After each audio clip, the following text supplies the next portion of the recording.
dog to start running at people. Give me 1 second. One of the most upsetting beefs for us as listeners in the past just a year is Metro Boomin and Drake. Metro Boomin comes off to us as somebody that nobody else really has problems with. He comes off really chill. He doesn't ever beef with anybody else. He's cool with Future, Young Thug, pretty much everybody, 21 Savage, which makes it very odd that he decides to beef with Drake, or he has some sort of issue with Drake. Now, this kind of stems back to when Metro Boomin released his album, Heroes and Villains. Drake was supposed to be on one of those tracks. He doesn't put it on the album. It leaks, quote unquote, and a bunch of people believe that Drake was the one that leaked it. I'm inclined to believe that as well. So this leads to Metro Boomin having to get asked questions about it. Naturally, when you're promoting this album, you're going to do interviews, and people are going to say, yo, what's up with there not being a Drake record on there? What's going on? And then Metro Boomin gives an answer where it doesn't add up, which is, oh no, there wasn't enough space on it. Come on. Drake gives you a track, you put it on there. That's just the name of the game. This is a commercial project. People like the songs. You want to sell more. You want to get more attention to it. You can fit a Drake song in there somewhere.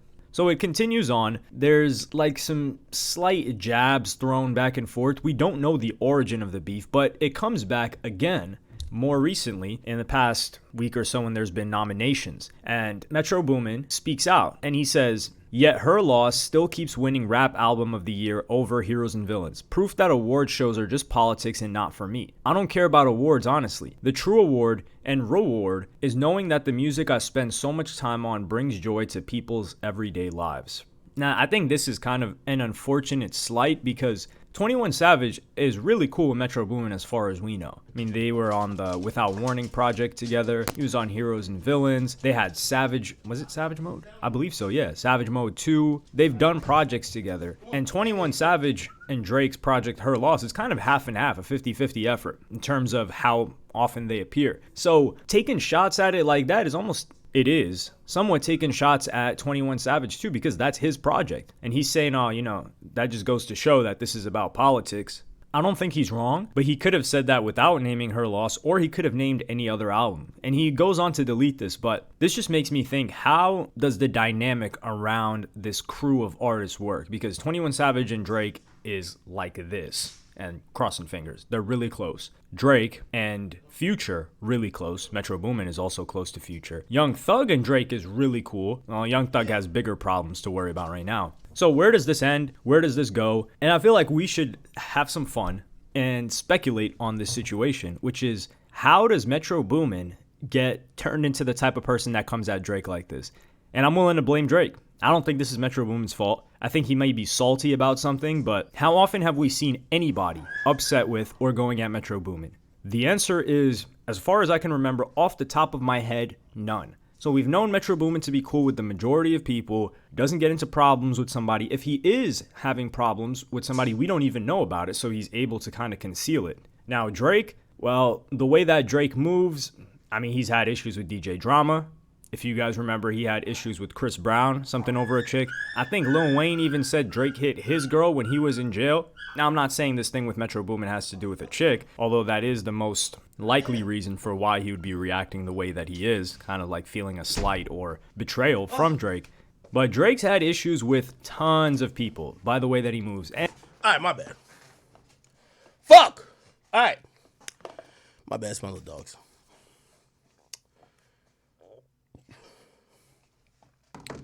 Long story short, this producer right here has allegedly had issues with Drake.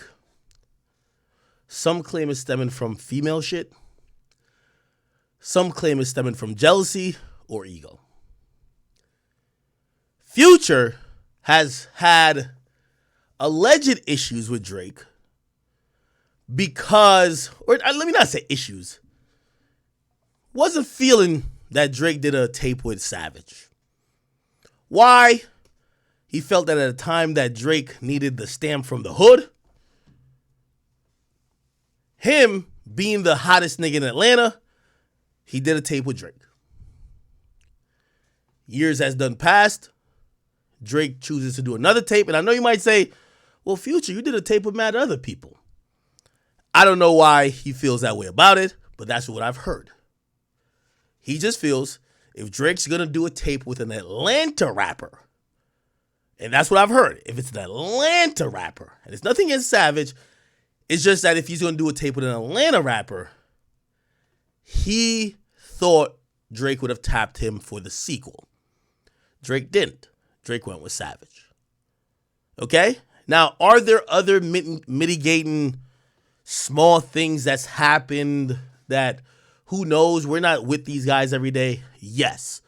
But the major reasons why these guys don't like Drake, and I'm not saying it like Drake is a saint, because Drake, we all know, I've publicly told y'all, Drake is a fuck nigga, from what I've heard publicly. Drake the type of nigga, he'll try to fuck your bitch. That's his thing. It's always been his thing. Him and Drama fell out because Drama was trying to get him to do a song. He fucked Drama's bitch. That's how it went down. Drake is like that, okay? So just explain it again. This nigga is just a beta bitch in his feelings about everything.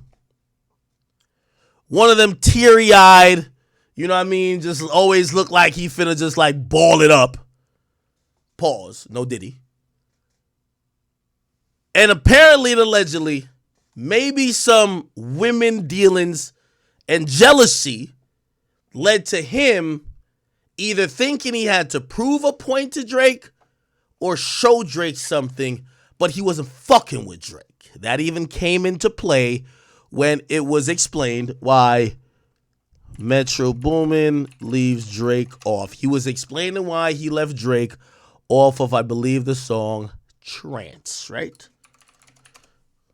A lot of people thought that, you know, he would have put him on there. I was just in the studio with Drake one time because we were going to do some stuff for my album, and he just wanted to hear some songs from my album. Then he heard that one and really wanted to get on it. I've been cooped up all night. I've been cooped up all night. I'm on 2 Qs, feel right. Okay. I'm so sleazy, can't write. Yeah. Been on FaceTime all night. Draining my battery, draining my... He did some stuff, a couple parts was cool, but like I just felt like, just even with like slime verse, the trap verse, and the outro, it was just already. Now, again, this happens all the time, to be very fair to this guy. But it is kind of odd when you see anybody turn down a verse from pretty much the biggest rapper in the game, right? Like, it just really wasn't no room. There's no room for the biggest rapper in the game to be on the song that didn't do crazy numbers. Okay. Right? Again, this was a choice by a producer. In many other situations, you wouldn't really categorize it as anything. But given the fact that it's Drake, given the fact that they have been collaborated on previous big records, you would think maybe he would have like put Drake on the record, but he didn't put Drake on that record. Okay? Apparently and allegedly, that was because of beef they had. Now, again, I'm using the word beef very loosely, just to be clear. I don't think none of these guys are going to kill each other. I don't think none of these guys are going to fight. I don't even think if they saw each other in person, they would argue. So when I say beef, I'm just talking about silly disagreements. They're not seen eye to eye. Okay? So that was one of the things that kind of keyed people to, oh, maybe he's not rocking with Drake. Okay? I was in the studio with Drake one time. Okay. Now, Drake had some disses, if you don't know, on, I believe it was at 8 a.m. in Charlotte. And a lot of people said that was towards Metro Boomin. Okay? He basically used a popular tweet from Metro Boomin, where Metro Boomin every day says, thank God. And it's always like, hey, thank God for the day, or whatever the case is. And all of a sudden you see Drake, who says, and we all know Drake is such a lyricist, everything is carefully calculated. Says, thank God for another USB to put in the safe. Thank God at the crib, dipping my foot in the lake. Okay? And by the way, we should put more lines in context, because here we go. He says, we all got to lay in the bed we make, but that couldn't be Drake. You forced a lot of fake love. Keep in mind, you forced a lot of fake love when real ones stood in your face. That's why you got deserted by your niggas like pudding and cake. I got you on camera bowing down, but the footage is safe. Thank God. Another USB to put in the safe. Thank God at the crib, dipping my foot in the lake. I swear that y'all turned me into the villain I couldn't escape. Keep in mind, at that time, Metro had an album that was called, or a song called Heroes and Villain. Okay? Remember, Drake doesn't say a bar, he doesn't waste a line, doesn't waste a reference. So for many people who are very in tune with rap and how it goes down at this level, we're not just talking about a guy who's just trying to rap words to rhyme to make a hit song. We're talking about the very fucking best. That had a lot of meaning, okay? Now, you might be like, Ak, what are you talking about? So if we go, here we go. If we go to Metro Boomin Twitter feed, you'll notice even today, he tweets out, here we go. 48 minutes ago, let's keep scrolling. He's been retweeting a lot, so he's got to find it. Thank God for the day, okay? He tweets it every day. Thank God for, every day. Tweets it every single day. By the way, 20 hours ago, he says, this is before the album came out. He says, once you pick a side, stay there. Now, what I'm painting the picture of is the fact that Metro Boomin, being a beta bitch, has set up a sneak attack. Not really a sneak attack, but he has orchestrated all of Aubrey's ops to go against him and also incentivize other people that might have issues with him to make it be almost a rap civil war. Now, I gotta give this motherfucker credit. You know why? Because I never thought he would have got Kendrick to actually step out on the battlefield. Kendrick is the boss of his own. Kendrick is someone who has sneak dissed and mentioned Drake in some capacity over a decade, but has never, ever really said, fuck y'all niggas, what's poppin'? But he actually did. We didn't get there yet. So, by the way, remember I told you, every time you see thank God. So now we're connecting it. So 8 a.m. in Charlotte, all these thank God references, we have to imagine, and I have some, listen, yo, the people who I deal with, they're some of the best. And they love this shit too. We're going to find out what this is. I'm gonna tell you out the story soon, but from what I hear, there's a story that this all makes sense. Listen again. When Drake says, right? That's why you got deserted by your niggas like putting in cake. Or you force a lot of fake love when real one's still in your face. That's why you got deserted by your niggas like putting in cake. I got you on camera bowing down, but the footage is safe. Thank God, another USB to put in the safe. Thank God at the crib did my foot in the lake. From what I heard, there is something of the sort that matches those rhymes. Now, I'm not saying this is some footage. Like, something happened, and I'm going to get you the full story, the where, when, the who was there, context. I'm going to get you that shortly. Don't you worry. This is why Big Act is Big Act. Okay? But 100,000,000%. And by the way, here's this too. When I'm giving my breakdown, I don't give a fuck what Drake's team says, and I don't give a fuck what Metro's team says. They have been both beefing in the shadows, but in the public. So, of course, and by the way, if you hear, and this is why I'm going to set y'all up for it now, a beta bitch like Metro is probably going to come out and say this is all cap. Oh, no, this is all cap. But listen, where there's fucking smoke, there's fucking fire. Okay? So Drake raps this. Cool. Now, keep in mind, there's always been talk about Metro pillow talking, which is interesting because Future brings it up. But Future says Drake was. I'm going to get to you. So that comes up. And Metro pulls an amazing, clever move. Let me tell you how Metro pulled this off. And by the way, I'm kind of fronting my move a little bit because I'm kind of like letting you know what I think slightly a bit. Do y'all hear a static? Yeah, I don't hear a static, right? We good? Make sure we good. I don't have the chat pulled up.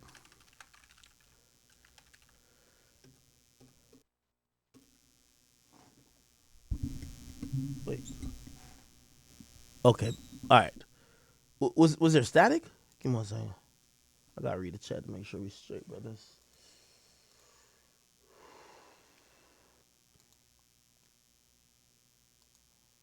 I just want to make sure we good. Okay. Oh, so it was a little static. Are we good now? Are we good? The static is worse. I'm sorry if there's static. Is there static now? I'm good now. It's faint.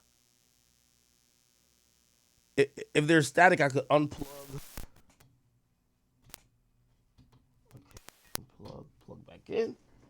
I should be good. It should be no static. Yeah, there should be no static now. No static. It should be no static. Yeah, there should be no static. Okay, perfect. Perfect. Okay. So, we got Drake dissing Metro here. Now,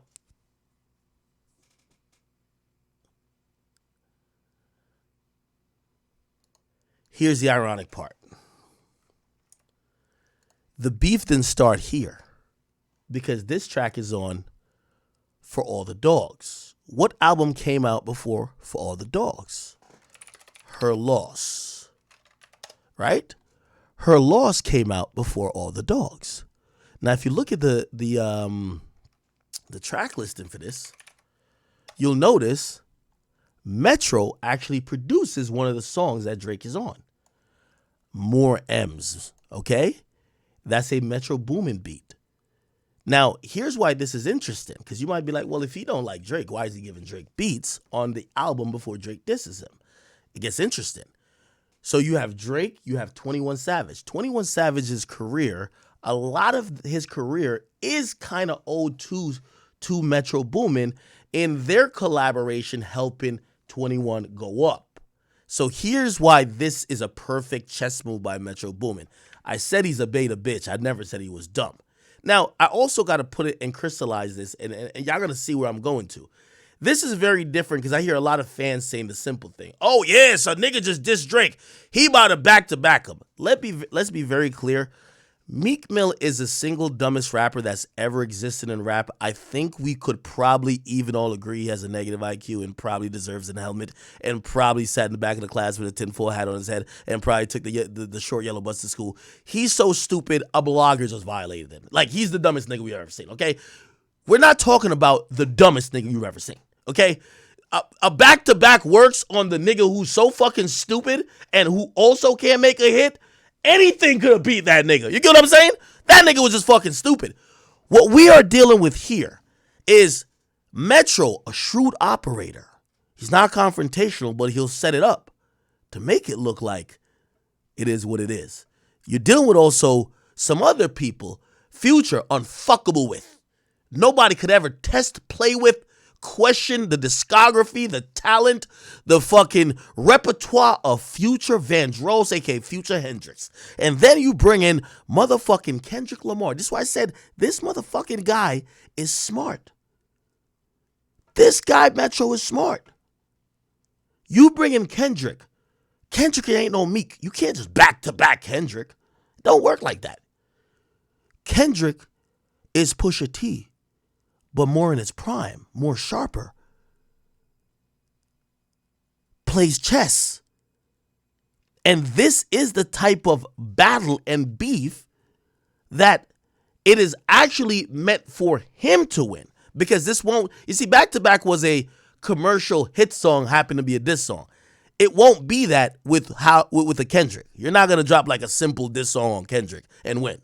Kendrick's depth requires more. You can't clown Kendrick with, yo, is that your girl tour or a world tour?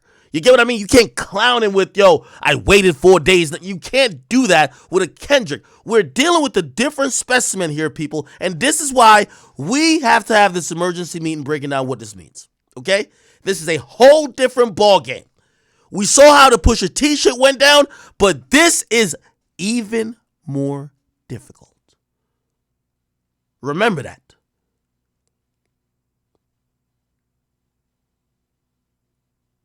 We'll get there. Now, here's why I say Metro pulled the ultimate move. Metro, by doing it this way, has eliminated Drake's allies. while having an army for himself. He got Future. He got Kung Fu Kenny. He got even niggas like A$AP Rocky liking posts and shit. Like, I'm like, A$AP, are you in this too? And what is he saying on his Twitter? What is he saying? Y'all better pick a side. Where did he say? Where did he say? Oh, let me find it again. Oh, he said. Once you pick a side, better stay there. You know why he's smart? Guess who's nullified in this whole situation? Savage. Savage got to sit on his hands. Savage, you just did a tape with Drake. Metro gave you some of your biggest hits in life. You can't pick a side. You got to sit on your hands. You can't even support Drake. You got to let it be what it is. You can't support one side. You can't go against the other side. So, a potential ally for Drake eliminated. So Savage, the person who he did a collab with, which is Savage, Drake did a collab with Savage, has to sit out of this. By the way, it's no way in motherfucking hell does Savage even say nothing, even collaborate with Drake, or even stands on a stage with Drake while Drake is even addressing Metro. It's not gonna happen. So this is a smooth move by Metro. So Savage is off the board. Right now it's a 3v1. And to be honest with you, he brought the big dogs to play. Let's keep it real. Future alone, he might not hit you with the lyricism, but I'm gonna be honest with you. You can't make hits with Future. Drake is up there. Drake does it with Future, obviously. But what I'm saying is that it don't get better than Future. It don't get better than Future. You can't get at Future. Future not Meek Mill. Future not these other guys. Future is Future.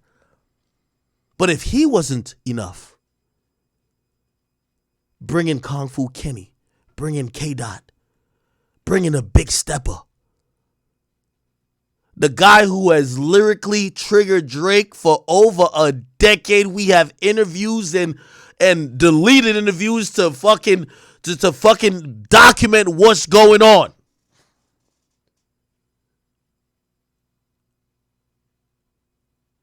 To the point some people believe that might be Drake's kryptonite. I don't think that, but some do.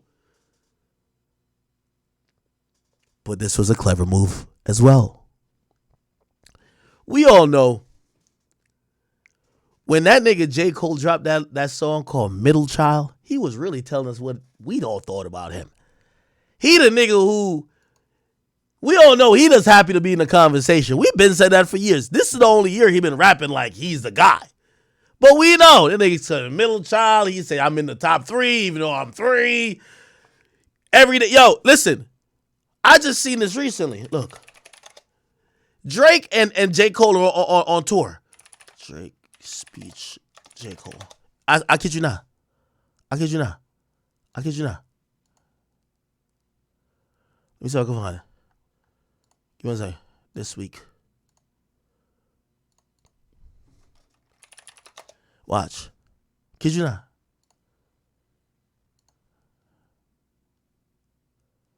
Let me see if I can find it.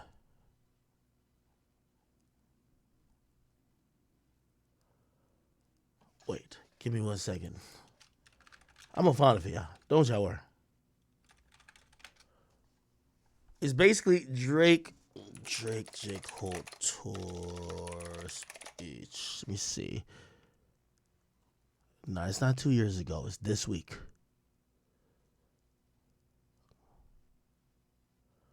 Is it this? Oh, fuck. Okay, I can't find it. One of y'all can send me the clip. Essentially, Drake and J. Cole is on tour, and every night Drake gives a speech to J. Cole, reaffirming to that loser, it's okay to be number 2 or 3, as long as you ain't number 1. Hey, it's okay. The speech was so disrespectful. I see J. Cole cheesing from ear to ear. He don't even know he getting dissed. Drake said to the nigga, I couldn't be me if it wasn't for you. It's basically like LeBron saying, or like imagine Michael Jordan saying to whoever he used to beat their ass every year in the finals, I couldn't be the greatest if I didn't beat your ass every year. And he does this speech every city. Every city's like, come on here, J. Cole. Let me give you a pat on the back. J. Cole, I fuck with you. You're not the best, but you're close to it. Without you, I couldn't be the best. I'm the best, but you're second best. If it's not me, it's you. But it is me. It's a whole lot of, the whole time I'm looking at J. Cole like, when are you going to tell this nigga enough speeches, my nigga? The fuck is you talking about? Yo, Cole is sitting there every show like, yo, somebody send me the clip. Send me the clip. It happened like a few days ago. Drake said, yo, I couldn't do this if it wasn't for you. If it wasn't, yo, I know y'all think I'm the GOAT, but I wouldn't be the GOAT if it wasn't for him.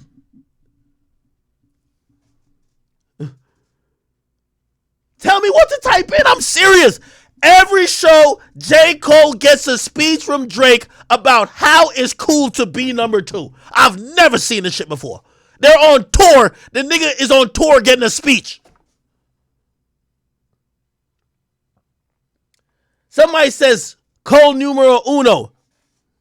Well, if Cole numero uno, why Cole the only nigga who be mentioning a big 3? Because I don't be hearing Drake mention no big 3. Drake just be saying I'm top 2, but not 2. That's what I hear Drake say. It's J. Cole who be like, oh, it's either Aubrey K-Dot or me. No. You heard what that nigga K-Dot said? Fuck the big 3 niggas. Big me. It ain't no humble, bro. It's shitting on a nigga, man. Bro, send me the clip. Send me the fucking clip. Bro, this happened this week. I'm watching. I'm like, ain't no fucking. Yo, J. Cole is like the 50th speech this nigga giving you about it's okay to be number 2. What the fuck? How are you still sitting here and listening to this bullshit?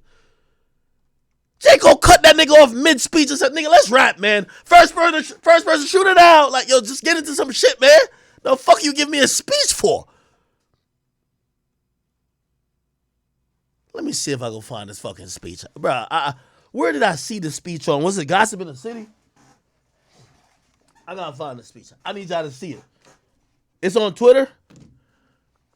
Just tell me what to type in. I just want y'all to see what I'm talking about.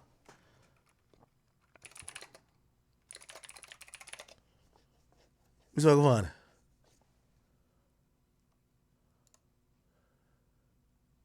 Drake been giving this nigga a speech. He been giving this nigga a speech for 5 years straight. I've never seen such a thing. Yo, J. Cole, man, I'm glad you motivated me to be the best. Let me see. Where can I find this fucking speech? What I gotta type in? None of y'all got. All right, let me see. I know one of my chat niggas gonna send me that shit. I promise you, I seen it recently. I promise you, I seen that shit recently. I was like, what the fuck? Is it this? Hold on. Is it this? Somebody said, I'm on Drake's payroll? Hell nah. Because y'all not going to like what I say. Y'all not going to, listen, y'all going to see how unbiased I am. And y'all all know my top 5 consists of Drake, Aubrey Graham, Drizzy Marley, you feel me? Like the nigga who was in the wheelchair on motherfucking that show, the Nickelodeon show, Wheelchair Jimmy, and Orbs. That's my top 5. Kendrick not even in my top 5. J. Cole not in my top 5. It's all Drake. But I'm going to be honest with y'all. And maybe I'm jumping the gun a little bit. Drake's pen right now ain't in his prime. That nigga on some LeBron stat pattern shit. That nigga been with Yachty. Like, yo, Drake right now isn't like, Drake got to go through some training camp. Drake like Adrian Broner walking around with a beer belly right now. You feel me? He ain't ready to get in the ring. Let's be honest. Drake my nigga. That's my guy. That's my boy. But trust me, like, and by the way, I ain't saying like he ain't body some verses now, because he is the GOAT. Don't get it fucked up. But right now, Drake pen ain't yo, Drake was over here getting watched by J. Cole, nigga. Nigga, in 50 million years, I never thought that J. Cole would ever out-rap Drake. Nigga, I'm still, every time I hear that verse in my car, I cut it off. I can't believe it. I mean, honest. So Drake right now, this is This is the worst time, nigga. It's like Thanos came. You know, you watching the Avengers and Thanos just open the clouds and just start descending to Earth, but Iron Man getting his dick sucked. Motherfucking Thor, he got a beer belly. Everybody slacking off. That's what's going on. Drake right now, he's catching bras on tour. He's hanging with Lotto's sister. He's in Turks doing wheelies on the fucking jet ski. He's not in prime mode yet. We need Drake to get 3 months. Gear that pen back up. Oil it up. Pause. No Diddy. Let's get this shit right. And then do a response. No quick responses. No quick responses. Period. J. Cole is in... J. Cole, I ain't gonna lie. Once that nigga dropped the off season, that was his last off season. That nigga has been on ever since. I don't know what the fuck is going on with J. Cole, but that nigga been rapping like he's trying to rap out of poverty. J. Cole been rapping like he's rapping out of poverty. I don't know what's going on. Put that nigga back on a pedal bike. He pedaled 3 times to try back and back, got a cheesecake or some shit. That motherfucker been rapping like his life depended on it. You put him on it, nigga, he was on a track with Drake, and the whole time I was begging the producer to cut him off because he's violating. I'm like, oh my God, I've never seen such a slaughter. No, don't renegade my favorite rapper. Don't do it. Don't do it. I'm serious. Give Drake a month and a half. We got to give him a month and a half. Now, anyway, send me that video if y'all can. Yo, I can't believe Drake give this nigga a speech every... Oh, here we go. Thank you, memes. Thank you, my brother. Yo, I'm going to go back to 2020. Drake been giving the same speech to J. Cole for 5 straight years. I don't know how this nigga still stands on stage and listens to Drake tell him it's okay to be a fucking loser. What? What? Yo, bro, you have no idea what it takes to be the GOAT. Like, you'll never be on the Mount Rushmore with Jay-Z and Nas and them. I am, though. But without you, I could have never been there. Think about that. Nah, don't worry about being on the list, gang. Just think about it. For me to get on the list, it took niggas like you. You pushed my pen. It was you. You're like, oh, shit. He right. I challenged him. Yeah, I ain't the best, but I pushed him to be the best. Drake could sell dreams. Word 2. Oh, shit, I posted on my main page. Fuck it. It's all good. This is a speech that Drake been giving this nigga J. Cole for 5 years straight. I promise you. Listen to this. Tell me you haven't heard this shit before.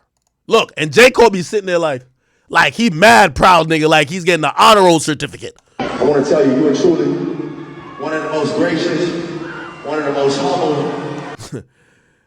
You're one of the most gracious, humble losers that I've ever whipped their ass consistently in music. Appreciate you. Yo, of course I would shout out the gracious, humble losers that I've been violating, that I've been like the best for. Well, of course. Look at J. Cole. Don't make me cry, bro. One of the most fucking influential, one of the kindest. Yo, Drake say every adjective except saying you're the best. Drake say every adjective. You're the most humblest. You're the kindest. You're the most gratuitous. You are the nicest. Yo, you will never say you're the best.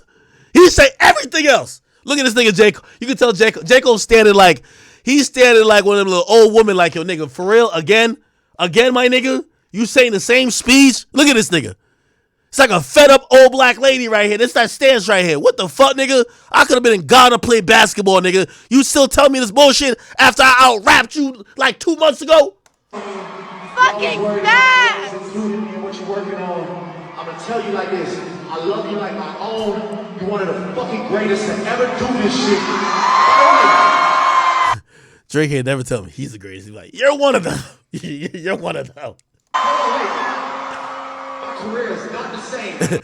yo, Drake, the prototypical narcissist. He bring it back to himself. My career ain't the same without you. if they swap you out with somebody else. So thank you. What type of compliment is that? Nigga, I am not that great if you wasn't here. Wait, what? Wait, what that got to do with my greatness? Wait, huh? You don't even know if it's a compliment or a diss. Imagine they swapped out J. Cole with Jay-Z. Nigga, may look different. But as long as J. Cole is J. Cole, the gracious loser, of course. Yeah, let's go, J. Cole. But standing here with me all these years, pushing me further. Hey, okay, see, that's Pushing me further, pause. All right, anyway. So, all good. Now, 2 verses that Metro done cooked up and concocted to go at the boy. First and foremost, let's get to it.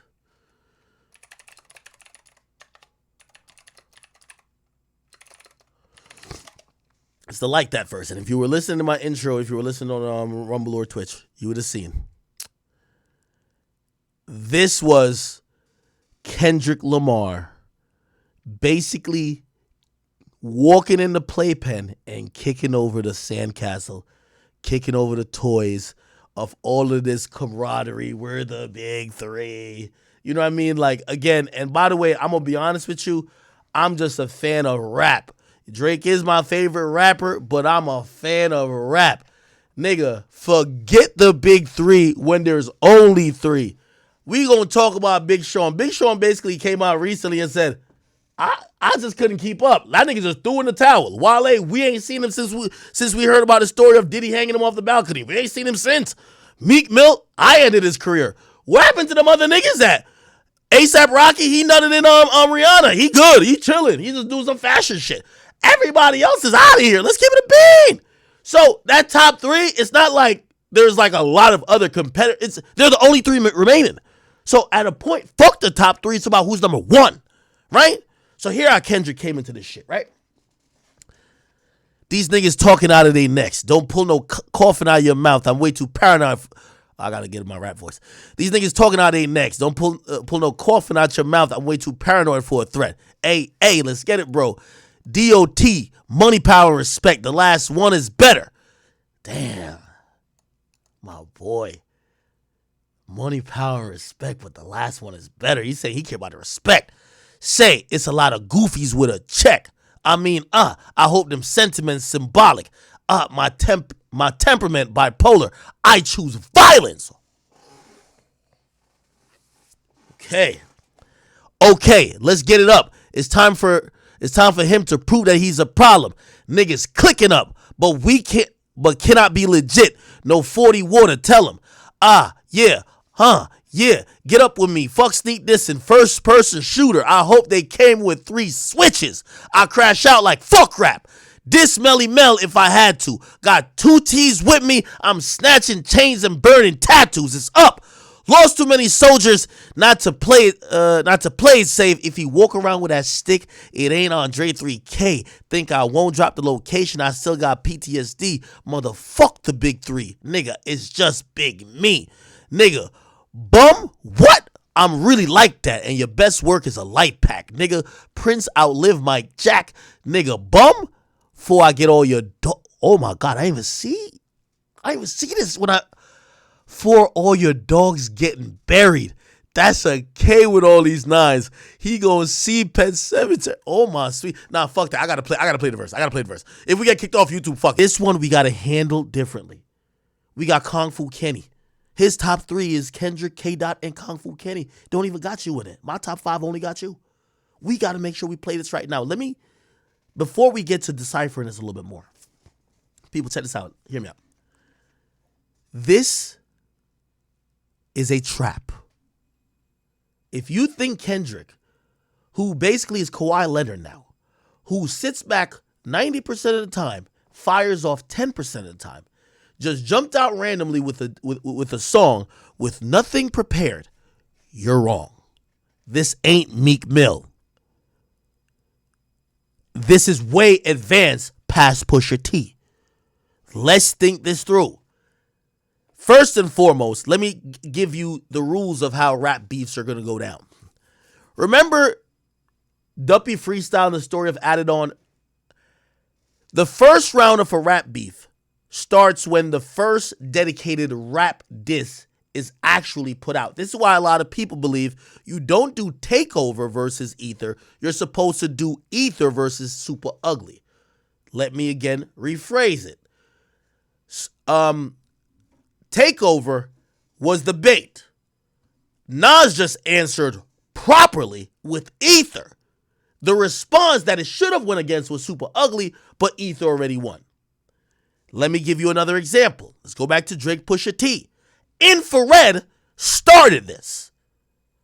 Drake dropped Duppy Freestyle. Nobody says Duppy Freestyle versus Infrared. They say Duppy Freestyle versus a story of Adidon. You get what I'm saying? Once dedicated diss songs come out, that's the first round. These are baits, okay? This is a chin check. This is a lyrical lashing.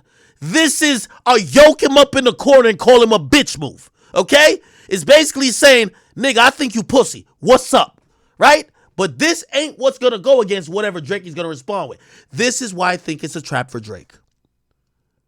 Because it puts Drake in a position that he has to do what he did when he goes first. Versus Meek, he was good. And actually, let's bring that back because he dropped Charged Up first versus Meek. And then Meek, being a fucking sped, he then dropped back to back. And he basically 2-0'd him and nobody cared what Meek said. But Charged Up wasn't, I liked it, but people didn't think it was the strongest. So this is where we then get to where Pusha T. Duppy Freestyle was thorough. But somehow Pusha T pulled a rabbit out of the hat with the story of Adidon. An exposal and pretty decent lyrics. Still think Drake out-rapped him, but the exposure and the presentation factor won it, and also the fact that Drake never responded. So this is why I think this is a trick. This isn't the first round. We won't be comparing these bars versus anything Drake says. If Drake responds, Kendrick gets another response. And I gotta imagine that Kendrick already has done his homework, done his due diligence on what a response to Drake doing a standalone track or a freestyle about him would be. You have to think about it. We're not dealing with Meek Mill here, people. That nigga's stupid. We're dealing with Kung Fu Kenny. We're dealing with a serial avid thinker. We're dealing with someone who works above the shoulders, a lyrical genius, a mastermind, a diabolical menace, somebody who has lyrically tortured the game and has dropped verses that's fucked the entire fucking rap ecosphere up before. We've seen him in Control. He's here to do it again. But he's here to do it while torching the legacy of a fucking GOAT. He's here to, while everybody was just about, and we all were in the mindset of saying, Drake is the best ever. It's over. Remember, I've been telling y'all, these niggas are Kawhi Leonard. They play sometimes. They're load managing. They don't show up every quarter. They don't show up every game. Drake does. Kendrick, who I never thought would have had the balls to fucking kick the door down and says, I am here. What's good? He did. This is a potential trick bag that Drake must play very carefully. If Kendrick is coming at this point, no Diddy, with this direct addressing, he might have some shit that he would probably put in an actual diss song. Because what did he do in this song? What did he do on this verse? All he did was tell these guys, you can't fuck with me. To the light-skinned Negro with the dreads who keep being like, hey, I'm just happy to be in the big three. It's the big three. It's K. Aubrey on me. It's K. Aubrey on me. He basically said, shut up, you fucking lame. Ain't no big three. Fuck you niggas. I like that. I like that. Fuck your kumbaya, nigga. Fuck that. I like that. I like that. Got him out of the paint quick. Then you know what he said? I don't even know who he was going crazy at. He says, your best work is a light pack. Oh, my God. Oh, my God. Yeah. You better be talking about that light-skinned Negro, J. Cole. The nigga who I used to call Napkin Cole. Benadryl in audio format. He better not be talking about Drake. What do you mean your best work is a light pack? Even though I would disagree, 2014 Forest Hill Drives is not a light pack, but holy, when you have the catalog of a Kendrick Lamar, where you could literally throw out even an album like Untitled is still critically acclaimed just as a artwork. He has the leverage to speak about how certain projects is good, or do they hold the weight? Now, this is another reason why we're also going to warn you, or I'm going to warn you, why this is a tricky fight for Aubrey to fight. It's a tricky fight to fight because you can't, this beef will never be decided on who made the bigger hit. No. When you beef with somebody like Meek, yeah, it will. But this one will never be decided on, oh, I made a hit song by dissing you. That's going to be a problem. That's Drake's strongest attribute. I'm dissing you and everybody's playing in the club. Kendrick is a cerebral assassin. Kendrick is someone who you have to lyrically dissect him, because he's going to lyrically dissect you. He's going to break you down. You can't just be like, oh, I got like some simple hit song, it's going to work. It's not going to work. This is why it's going to be very difficult, I believe, for Drake. This is why I say Drake's pen needs to be an optimal performance. No more trips to Turks. Lotto sister, go back to Instagram respectfully. Yachtster, Yachty, it's okay. Go that way. We need to lock this nigga in the motherfucking booth with goddamn Boy Wonder, vinyls, and goddamn 40, and we're gonna be cooking. Oh, and Hush too. And we're gonna be cooking up bars all day long. Telling you.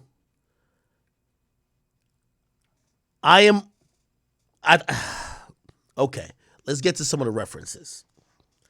Remember, this is only a bait. It was direct enough that we, the fans, are going to put pressure on Drake to say, nigga, you ain't going to respond? You're getting bitched right now. He's hoeing you right now. He's calling you out. By the way, Drake has frequently said when asked about his issues with Kendrick, yo, he's saying stuff but not really calling names. He's not being direct. If he wants to go at it, he should say it, because I'm with it. You don't remember that? Drake talks about Kendrick diss.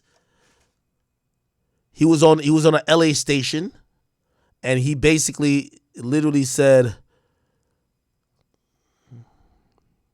me see if I can Power. Maybe it was Power in the 6.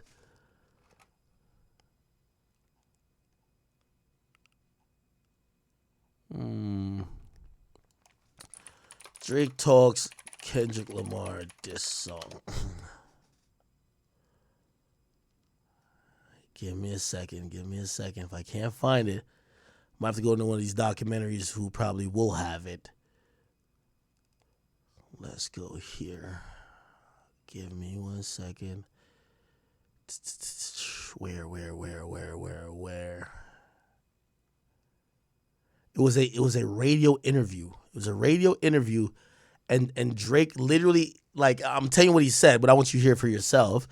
Drake literally said, yo, if somebody's not gonna really be direct, or it's like, if you're gonna diss me, and then when I ask you what's up with that, and you're like, oh no, it's just raps, oh, all right, whatever. But like, if it's not just raps, like, what's up?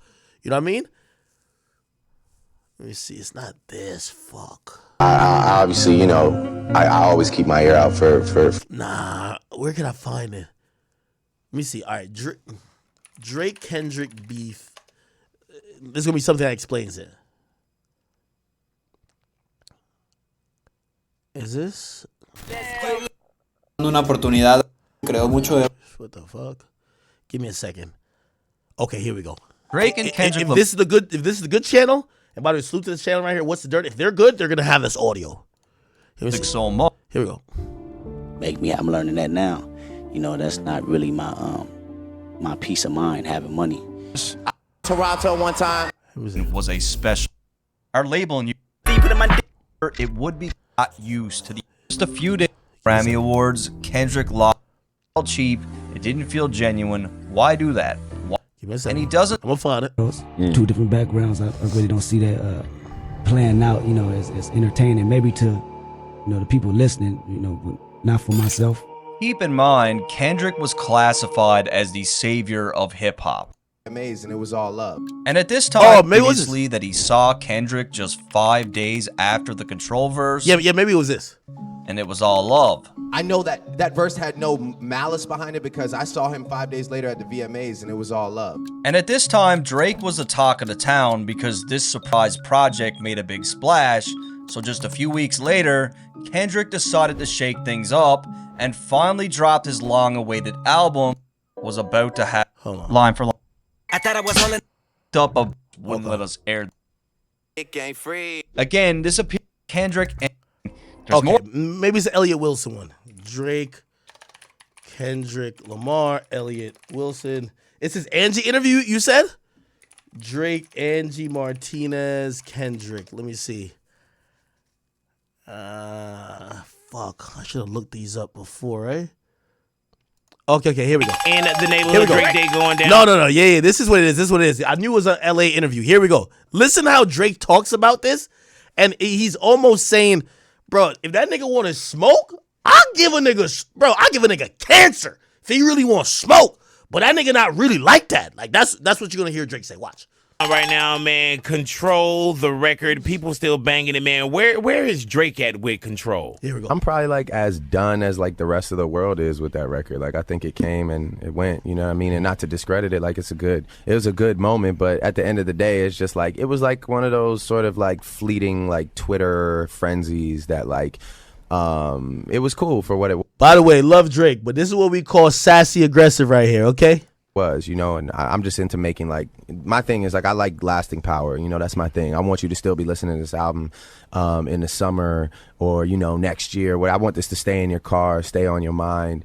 It's like not even about the music, you know what I mean? It wasn't even about like the content of it. It just seemed to be about like, you know, all the and all the talking at the time, and now everybody's like over it. Nobody plays it. It's just like whatever. But I think that's because it wasn't a single, and it did what it was meant to. It had people listening to lyrics and excited about hip hop. And you and Kendrick are I got a great memory. Good as far as like the albums and doing records with each other. Did that kind of, when you heard your name, did you feel like, man, like that was kind of disrespectful? Or did you feel like, you know, our names were just kind of thrown in there and it was? I feel like he made a decision, you know what I'm saying? And it was a decision to make. You know, he was like, man, I'm either going to go for this moment because I know it's going to be a big moment, or I'm going to like take heed to the fact that I have real relationships and I'm going to like not do that.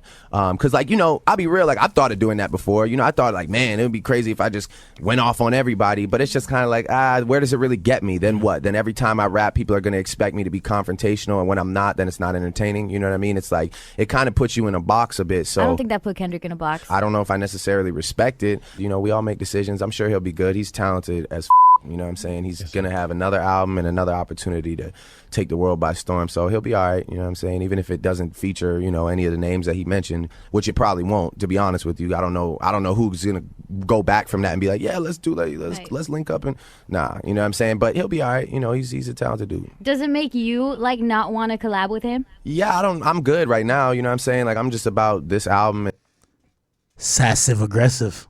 And me, and you know, I don't know necessarily if I feel like 100%, like I'm not like, man, send me some, let's work, like nah, not really. You know what I'm saying? Like I'm really just focused on me and OVO and my side of things. You know, I'm not really like into doing like a record with him. No. So you and Kendrick, you will sleep tonight, not together. Yeah. Oh no, that's what I always say. I sleep good every night. That's what I say. I'll okay. Then this.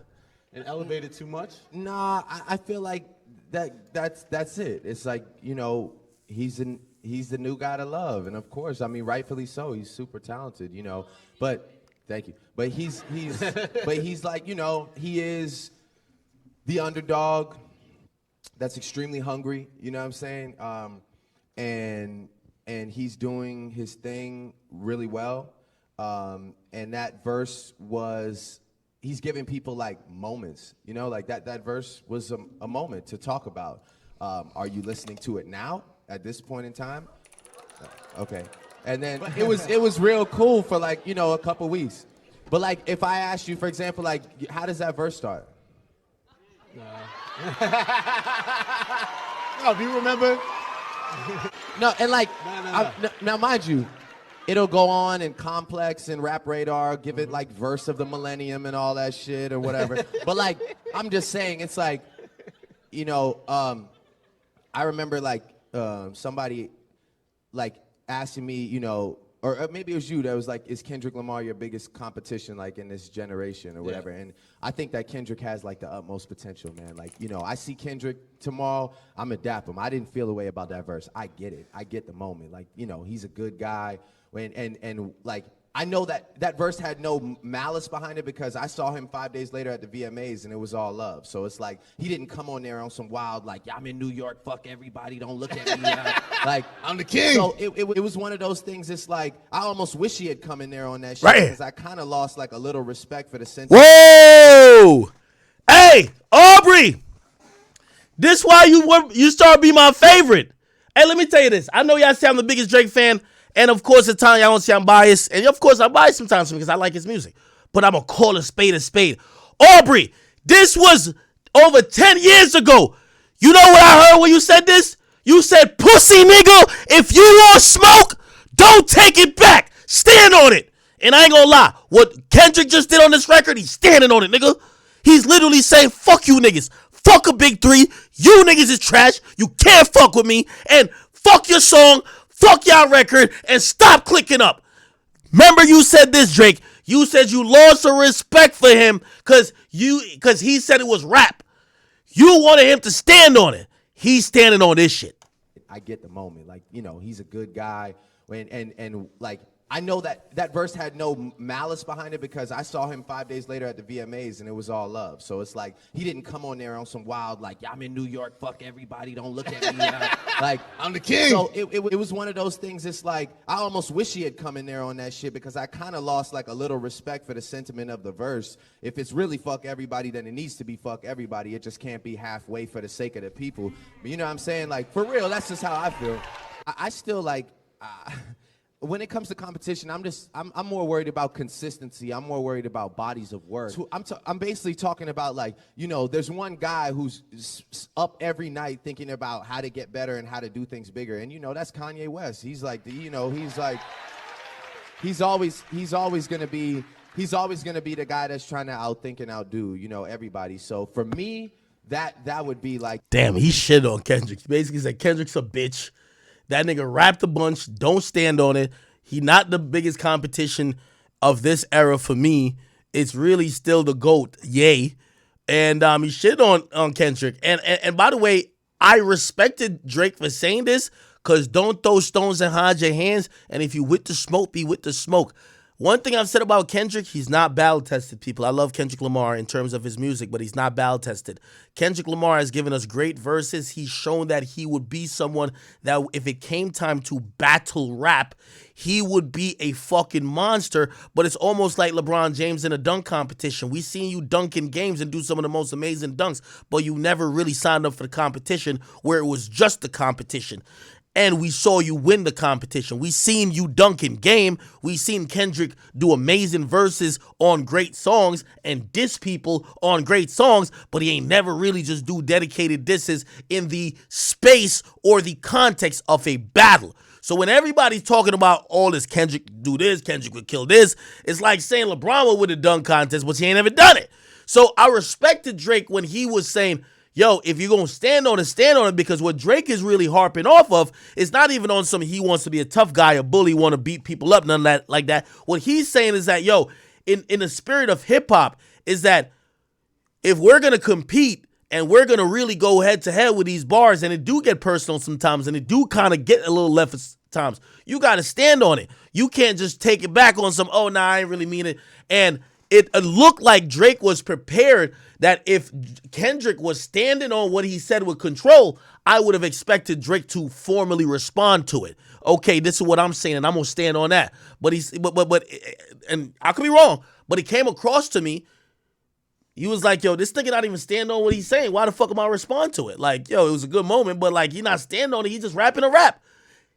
Drake has always said, I'm not just rapping a rap, okay? This up. Again, let me just play this last part again. It's like, he didn't come on there on some wild, like, I'm in New York, fuck everybody, don't look at me. Like, I'm the king. So it was one of those things, it's like, I almost wish he had come in there on that shit because I kind of lost like a little respect for the sentiment of the verse. If it's really fuck everybody, then it needs to be fuck everybody. It just can't be halfway for the sake of the people. But you know what I'm saying? Like, for real, that's just how I feel. I still like... when it comes to competition, I'm more worried about consistency. I'm more worried about bodies of work. Okay, some people keep telling me there's an Angie Martinez interview, but I think that was the part I was really trying to get to. Basically, Drake had said years ago the reason why, and that's what I took from it, the reason why he never really went back aggressively at Kendrick Lamar was that he felt Kendrick Lamar wasn't standing on what he said in terms of control or any other time when he sneaked this Drake. He's just rapping. And when a nigga's just rapping, you go out there and make a full diss song, you're going to look stupid because that nigga's going to be like, yo, bro, I was just rapping. Like, yo, you taking it mad serious. So you're not really like, yeah, you're competing in the eyes of fans, but you're not competing in the eyes of wanting a rap battle. We've seen Drake. No matter what you've said about Drake or what you think about Drake, Drake is battle tested, at least on the highest level. We've seen him versus Pusha T. We've seen him versus Meek Mill, who was a very popular guy at the time, even though now we know he's a fucking idiot. We've seen him on the highest level on the main stage compete when there's time pressure, everybody looking at you, and you had to really perform and also pick up what you had to do within a very short period of time. So we do all that, and let me see, where are we now? Okay, good. Okay. Cool. So let's go back to the verse. Am I missing anything, chat? I'm here with y'all. I see everybody on YouTube, everybody on Rumble. We be kicking it over here. You know, this is gonna be. We didn't even get to Future's verse, which there's some talk that Future was also, you know what I mean, one of them ones. That Future was also dissing Drake, which we're gonna kind of analyze, and there's some theories behind that we want to get into because apparently they're saying there's a woman that's actually the subject of that. We're gonna see if we can even find that said woman. Okay, we're gonna try to figure it out. However, we're still on Kendrick Lamar, Drake. Okay, what y'all saying in here? Somebody said Future go to it. Somebody said, hey, Act bro, he threw a shot at Jay-Z to listen. What? Somebody said Drake only beat Meek. He didn't beat Common. He beat Common. He beat Common. He beat Common. He beat Common. He beat Common. He beat Common because Common. I'm gonna tell you why Drake beat Common, right? So Drake, let's look. By the way, I was watching some film yesterday. It was John Wick 2 with Common in it. I was like, damn, that nigga really moved over to the movie side. Look at Common. I think it was called Canada Dry. It was a diss song over the Stay Scheming. It was over the Stay Scheming beat. This was where Common fucked up. Common, you see, Common, who's a great lyricist. If anybody ever listened to some of his album, B, classic, Finding Forever, classic. Those actually helped me get through college. Really classic albums, really amazing rapper. Take nothing from him. But let me put y'all on game real quick when it comes to like Common.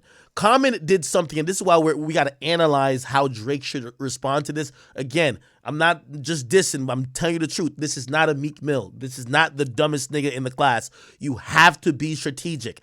Drake is very strategic. He doesn't do anything that he doesn't think about. Every bar is carefully calculated, and it usually means something that he knows fans will latch on to, because if he really wanted to rap that nobody understood, he could, but he drops these tidbits in. That's what Jay-Z have done. That's what the greatest of all time have always done, from Biggie to Jay to Nas to motherfucking Drake.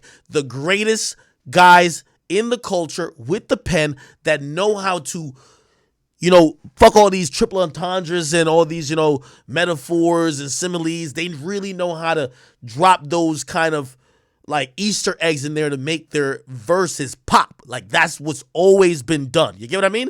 Go from Jay-Z to like just fucking with even Jim Jones, and even no disrespect to Jim Jones, but Jim Jones is not a competitor for Jay-Z. He's like, Jay's always done that for so many people. He did it for the game. There's a bunch of stuff. Anyway, what Common did wrong here, right? So Drake dropped Stay Scheming, right? He's like, it's funny when the gods start acting like the bras. Let's go back to Drake Stay Scheming. He basically was talking to Common the whole time. Number one, let's keep in mind this was a hit song. Keep in mind Drake stole the song with the verse that he had, right? So if we go back to it, right? This whole verse by Drake was just fucking immaculate. Not only did it play as a hit song, it was very direct to Common. It bothers me when the guys get to act like the broads. Guess every team don't come complete with the niggas like ours. By the way, there was an ongoing feud with Drake and Common. Common at that time was also dealing with Serena Williams, who Drake also was linked to, and that was actually even one of the source of, or even the sentiment behind some of these bars here. And I'll try to break it down real quickly because it's not what we're talking about, but just to give you some context of why Common lost, right? Because I know some of y'all are thinking, well, Ak, if you're saying Kendrick's going to be really tough for Drake, and we think he lost versus Pusha T, he's definitely going to lose because he lost also versus Common. He didn't lose versus Common. He beat Common. And also, I think Common lacked a little bit of passion, too, in going back and forth with him. But Drake starts, it bothers me when the guys get to act like the bras, gets every team don't come complete with niggas like ours. That's why I see no need to compete with niggas like y'all. I just ask you when you see me, just speak up, nigga, that's all. Don't be ducking like you never wanted nothing. Feel like rap changed. It was a time it was rugged. Back when a nigga reached, it was for the weapon. Now niggas reach just to sell a record. Spaghetti bolognese in a polo lounge. Me and my G from DC, that's how we roll around. Might look light, but we heavy, though. You think Drake will pull some shit you never know. $1 million meeting in the polo lounge. Me and my man Oliver North. So I roll around. Shorty want to tell me secrets about a rap nigga. Starts jabbing him about Serena Williams. This is where Drake has always been. He's always had the upper hand. And by the way, I think this is one of the things where Drake is. I don't know if it's a character flaw or a character plus for him. Drake, other than his baby mother, who somehow he's like, Drake is the only nigga that got his baby mama so much in check. She ain't say one thing ever since they like reconciled with her. She's never embarrassed that nigga one time. Like, she's just kind of gracefully changed her life, and she's like the best mother ever. You'll see her on fucking Instagram just posting, look at Adonis painting, look at Adonis playing basketball, like the perfect mother. It's like a potential chink in Drake's armor, which could have been like his baby mama. Imagine if his baby mama was running around like a scallywag, niggas' music videos getting piped out, just whatever. Would look crazy for Drake. I don't know how Drake did it. I don't know how much money he gave her, but she has been amazing. Anyway, what Drake is good at, Drake fucks with you usually. Think about when he was fucking with Tyga. He said, Tyga, act your age, not your girl's age. Ooh, jab to the gut. That was about Kylie. Drama, fucked his girl. Dissing Joe. He said, I took Shorty out to vacation. One of Joe's girl at the time supposedly had, or previously, he had taken out to some vacation. Drake's he'll fuck with you with the girl of your dreams. That's why Meek snapped. Yo, the girl of your dreams ain't a thing to me type shit. Didn't he say that? He said it on Rico. Drake, I heard Meek is wilding out, just punching in the air. See how that turned out? Drake knows how to fuck with a nigga, right? So how does Drake fuck with Common? Yo, Shorty want to tell me secrets about a rap nigga. I tell her it's more attractive when you hold it down. Kobe lost 150 ends. Kobe, my nigga, I hate to have be him. Chicky wasn't with me shooting in the gym, right? Then he goes crazy. Common made this mistake right here. And, did he fuck with Ye with about, like, he was flirting with, I might have, you know what I mean? Basically was giving directions to the house, acting like he was fucking Kim. Like, yo, Drake is a devious nigga. So Drake is a person, he knows how to fuck with you, fuck with your mental, fuck with your sleeping patterns. You're not gonna, look, when Drake was trying to get a Pusha T, look, what did Drake do? Nigga, I'm giving you his fucking secret sauce. When he was trying to fuck with Pusha T, what did he do? Duppy Freestyle. He literally mentioned, he said Virginia Williams. Who was that? That was, look, Virginia. He said, and I'm going to let it ring on you like Virginia Williams. That was Pusha T's fiance at the time. Drake is so fucking maniacal. He knows if I just drop this in the mix about the love of your life, you can't sleep, I might just make it seem like maybe me and your girl linked, even if they didn't. Yo, your girl want me. I fucked your girl. Ruins any man. It takes you down. It almost handicaps you, even the biggest warrior. If you got to think, this is why before men go to war, usually back in the ancient days, they separate you from your family, that you got to go bond with the other troops and the other warriors. Because if you got to think about your girl and, you know what I mean, and you're like, it softens you a little bit as a man. You can't operate at the optimal, like, you know, cutthroat capacity. So when Drake is dealing with people, he's always fucking with their loved ones, livelihood, all that type of shit, which, by the way, is so interesting. I'm going to tell you why it's interesting. Remember why he said he mentioned Pusha T's fiance? Then when Pusha T mentioned 40, he said, oh, that wouldn't cross the line. Even though, all respect to 40, I love 40, and, I know he suffers from MS. But still, Drake mentions your wife, you supposed to take that. You mentioned his friend that's suffering from a disease, of course. He was like, nah, I can't let it rock. So, anyway, cool. So we're seeing Drake MO. He's always going to get at your lady. Okay, let me just finish up the Common thing, and then we get right back to it. Common did one of the fatal mistakes. When a nigga drops a hit song, you can't respond to him with a remix to the hit song because the hit song is going to get outplayed. Common reacted or responded on the Stay Scheming beat. Okay? That's a big problem already. The beat is already legendary and a hit song from what Rick Ross did. What Drake, Rick Ross and French did. Why are you doing a remix to that? Second of all, you put it in the frame of fans looking at your song versus the original song and say which is more successful, and you're going up against a hit song. He should have dissected Drake on a lyrical level, which, by the way, he tried to on the song, but he used the wrong beat. He should have came with a different, complete palette and really broke Drake down. He didn't do it. Pusha T did. That's the thing. So that's why Pusha T is successful, if you ask me. Common was not successful. Now we're back to Kendrick Lamar. All right, let's get to it. Okay. So did we played this already, right? Cool. I think we did, right? Yeah, did we? And elevated too much? Nah, I think we did. Okay, perfect. Let me see what y'all talking about. All right, chat. Hey, I gotta warn y'all right now. Hey, we're doing. If y'all looking for Meek Mill roasting, other rap topics, we're gonna get to them. But I'm gonna be honest with you, we're probably got like another hour and a half, maybe 2. We're dissecting this beef. We're gonna be looking up everything. So if you're into this whole Drake, J. Cole, Kendrick, we got a whole Avengers universe going on. We have Future. We have motherfucking Metro Boomin. Everything is fitting into place. Trust me. That's what we're going to be breaking down. Okay, so let's break down this verse real quick. It says, Kendrick starts off by saying, these niggas talking out their necks. Don't pull no coughing out your mouth. I'm way too paranoid for a threat. That's interesting. Who's threatening Kendrick, though? I don't think nobody's threatening him. He said, hey, let's get it, bro. DOT, the money, power, respect. The last one is better. I say there's a lot of goofies with a check. He not talking about Aubrey, is he? Aubrey ain't no goddamn goofy. You think he's talking about Drake right here? Nah, he ain't talking about Drake. There's a lot of goofies with a check. Nah, I don't think that's about Drake. I mean, I hope them sentiments symbolic. My temperament bipolar, I choose violence. Ooh. The sentiment symbolic. I think he's alluding to that Big 3 talk. It's like, it's a sentiment that matters. Yeah, you're in the Big 3, J. Cole. Here's my thing. Remember when there was supposed to be a J. Cole and J. Cole and Kendrick Lamar mixtape? There was a time that there was supposed to be a mixtape of them coming out, right? They were supposed to do like a tape, right?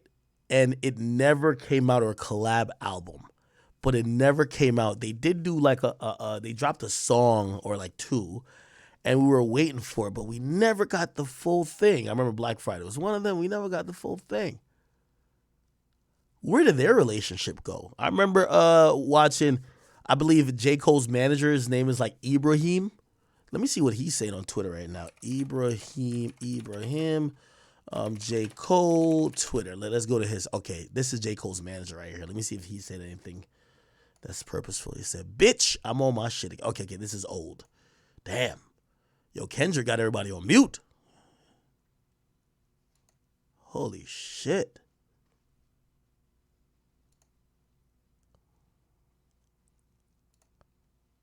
Yeah, he ain't seen a motherfucking thing.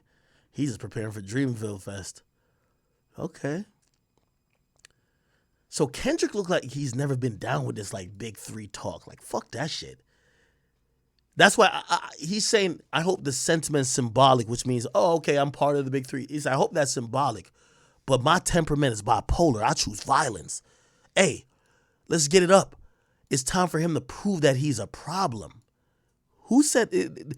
By the way, these are expert lyricists. So when they say any line, we have to think about it, dissect it. What could it mean? Double meanings. Is it relating to a particular bar that someone else has?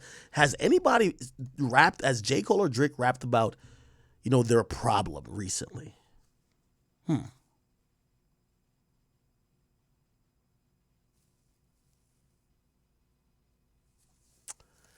Niggas clicking up but cannot be legit. No 40 water. Tell them. Get up with me. Fuck sneak this in. First person shooter. I hope they came with 3 switches.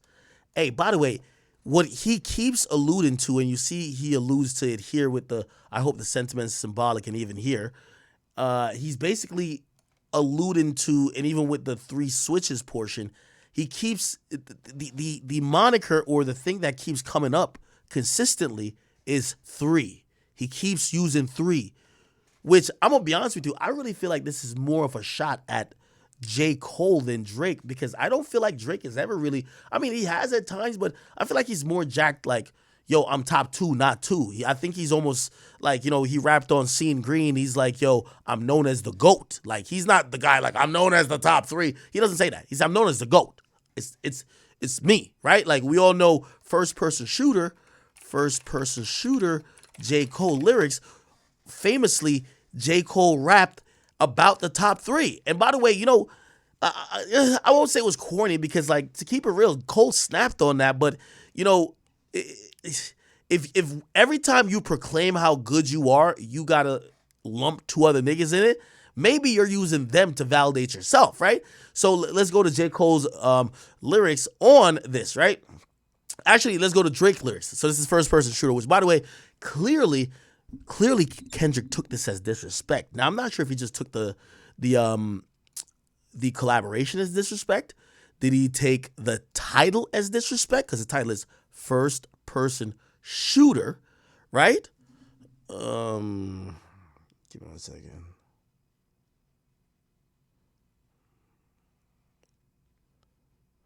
Hold on.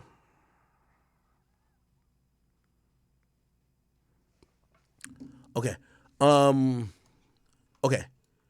So the title is first person. I'm not too sure if it's a title that got, Kendrick probably a little triggered, or maybe it's just a collaboration, given the fact of what they're talking about on this record. But let's go. Okay, cool. This is J. Cole right here. First person shooter mode. We turning your song into a funeral to them niggas that said that they want us off. You better be talking about working in cubicles. Them boys had it locked, but I knew the code. A lot of niggas debating my numeral, not the 3, not the 2. I'm the UNO. Ooh, I like when Cole talks like this.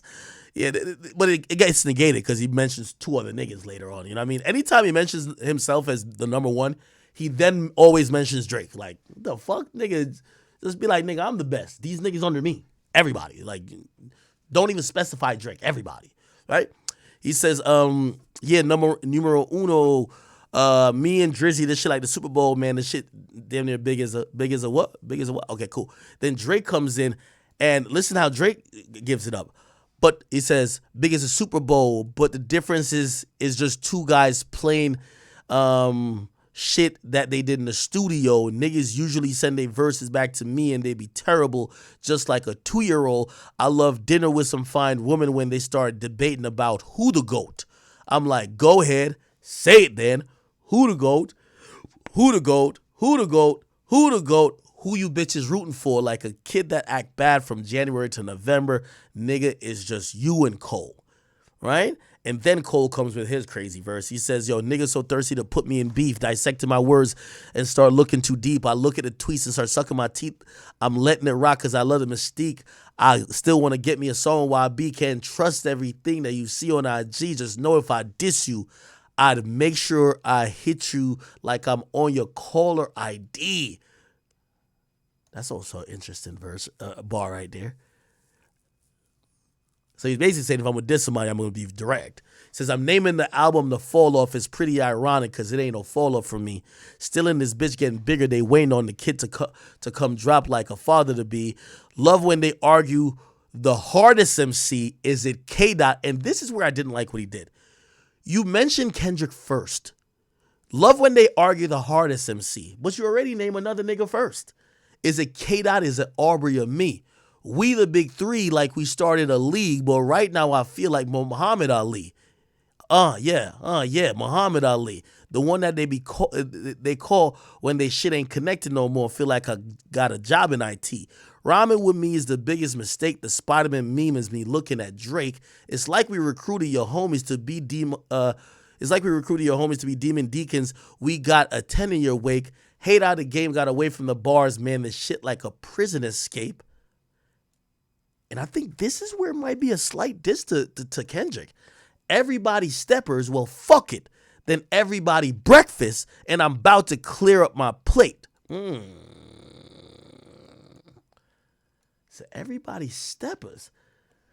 I don't think that, even though, Kendrick had an album called Mr. Morales and the Big Steppers, I don't think that he was talking about Kendrick, though. Like, you got to realize steppers is just that's what everybody been talking about when it comes to, like, just gangsterism. You know what I mean? Like, even drill music. You a stepper, blah, blah. Like, I don't think that was directed at Kendrick, but I could see how it could have been taken like it was directed at Kendrick, right? Again, remember, these guys are expert lyricists. There's no line wasted. If somebody says something, they meant it. Somebody said, go back to Cole and Yachty verse. We're going to get there, too. It said, everybody steppers, well, fuck it. Everybody breakfast. I'm about to clear up my plate. When I show up, it's motion picture blockbuster, the GOAT with the golden pen, the top toucher, the spot rusher, spray this whole shit up, the crop duster, not rusher, but apply pressure to your cranium. Cole's automatic when we aiming them with the boy in the status, a stadium. That was crazy, okay. And then here, I think Drake just rapped about bitches. He didn't really say nothing much. He says, I'm about to click up, he said, I clicked the trigger on this shit. Yeah, he didn't really say nothing, okay. I really hate that you've been selling them some false dreams. Man, if your pub was up for sale, I'll buy the whole thing. Will they ever give me flowers? Well, not, of course not. Yeah, he ain't really say nothing. Okay. Now, here's the thing that we're going to realize that's also in Kendrick's verse. This was a gut shot to Drake. Like, really, it's one of them shits you punch him in the fucking gut. Like, right here. Drake has been obsessive with comparing his career trajectory to Michael Jackson. He mentioned way before, he said he crossed over to the other side, but he ain't had to die. He's always said that him and Michael Jackson have something in common. Now, after remembering he was supposed to pass that record for Michael Jackson, that's why he says right here, it says, will they ever give me my flowers? Well, of course not. They don't want to have that talk as a sore spot. They know the one they got to boycott. I told Jimmy Jen I use a Grammy as a doorstop. Girl gave me some head because I need it. And I fuck with you, then after I might eat it. What niggas talking about when this going to be repeated? What the fuck, bro? I'm one away from Michael, nigga. Beat it, nigga. Beat it. What? Beat it, right? And that's obviously, alluding to Michael Jackson's song, Beat It, right? So Drake has always kind of seen himself in a weird parallel with Michael Jackson, which is kind of good, because, again, he is the Michael Jackson of rap. I'm not going to say he's Michael Jackson of pop because that's Taylor Swift. Anyway, here's the thing. If we go back to Kendrick's verse, if we look at the last part of it, right? He says, niggas clicking up can't be legit, no 40 water tell him. Oh, yeah, it said, fuck sneak this in first person shooter. I hope they came in with 3 switches. And then let's just finish here. He says, motherfuck the big 3. Nigga, it's just big me. Nigga, bum, what? I'm really like that. And your best work is a light pack. Nigga, Prince outlived Mike Jack. Ooh. So it's almost like Kendrick is saying, I'm Prince. You're Michael Jackson. And it's kind of a weak comparison, but it works in the lyrics because do I think Prince is greater than Michael Jackson? No, but did he outlive Michael Jackson? Yeah, by like a few years. Like, is that like a thing to brag about? But I do think there's a portion of that. If you go back, and now this is where we got to get a little bit deep in. No Diddy. Prince shades Michael Jackson. They had a feud their entire time. Let's give a while both were living, especially Prince. another step to record it, because you know Prince. This line of that song is your buddy's line. Now, I said, who gonna sing that to whom? Because you sure ain't singing it to me. And I sure ain't singing it to you. So, right there we got a problem. There we go. There's a couple. in my trailer? Yes, sir. You're both roughly, the same size. You have both have the high pitched sound. Because it's, he may know something none of us really know. And just like, let's wait and see. Let's wait it out. Let's just wait it out. You never know, right? You just never know. Ultimately, we all got to come back home. So let's just make a home for everybody. Okay. So without boring you with all the details, and I know if we could get into it if you want to, but we were trying to advance the story that we could really power in on this beef and make sure we understand everything. So Prince and Michael Jackson, there was always a competitive thing. I'm calling it a beef, but they weren't going to slap each other, not like that. But there was a lot of shade if you ever heard Prince talk about even Michael Jackson, and kind of likewise, even though Michael Jackson seemed to be very more, he was liberal. He always gave it up a little bit more. He didn't seem like he was hateful. But Prince didn't seem like he was hateful neither. But this is what many would say about Prince and Michael Jackson. Prince was the quintessential artiste. Okay? I mean, there's a point that Prince actually changed his name to artist. Prince is seen as just the artist, while Michael Jackson is seen as a great artist, but it was just seen as the most popular, most talented, I guess, all-around artist, if that makes sense. And using that reference kind of showcases maybe how Kendrick sees himself versus Drake. He's like, yeah, you're the pop guy that you might have all the fans and everything. But when it comes down to just bars and rhymes, and when it comes down to just lyrics and just this pen game, I'm the guy. I'm the artist. I'm Prince. You're Michael Jackson, but I'm Prince. If you ask anyone, Prince was the truth. You get what I'm saying? And I know I have somewhat of a young audience that sometimes watches me. So somebody might be like, what the fuck? I don't know what the context was, but that was the sentiment, and somebody, if you know about that kind of rivalry, you could co-sign if I'm telling the truth. There was a rivalry of some sorts, Prince and Michael Jackson, but Prince was known as the guy who was more of the pure musician, the artist, the guy who never compromised. He was the guy who went against the record labels for some unfair practices. And rather than just, quote unquote, maybe some people would call it selling out, he actually put his integrity on the line, and he would actually sacrifice his music or not even drop in music because he wouldn't get taken advantage of. While you could probably say maybe opposite for Michael Jackson, not that he didn't stand for anything, but that was a stark distinction, if you guys get what I'm saying. You get what I mean? Also, Prince was known as a perfectionist. I seen somebody just mention that. Maury, what's up with you, bro? Prince was known as a perfectionist. Michael Jackson, not saying he didn't make very amazing, perfect works, but that wasn't the output for Michael Jackson compared to Prince. People would always say Prince would take time because he wants to put out the perfect thing, rather than Michael Jackson, who was putting out stuff for the world to consume, whether it was perfect or, just hugely popular.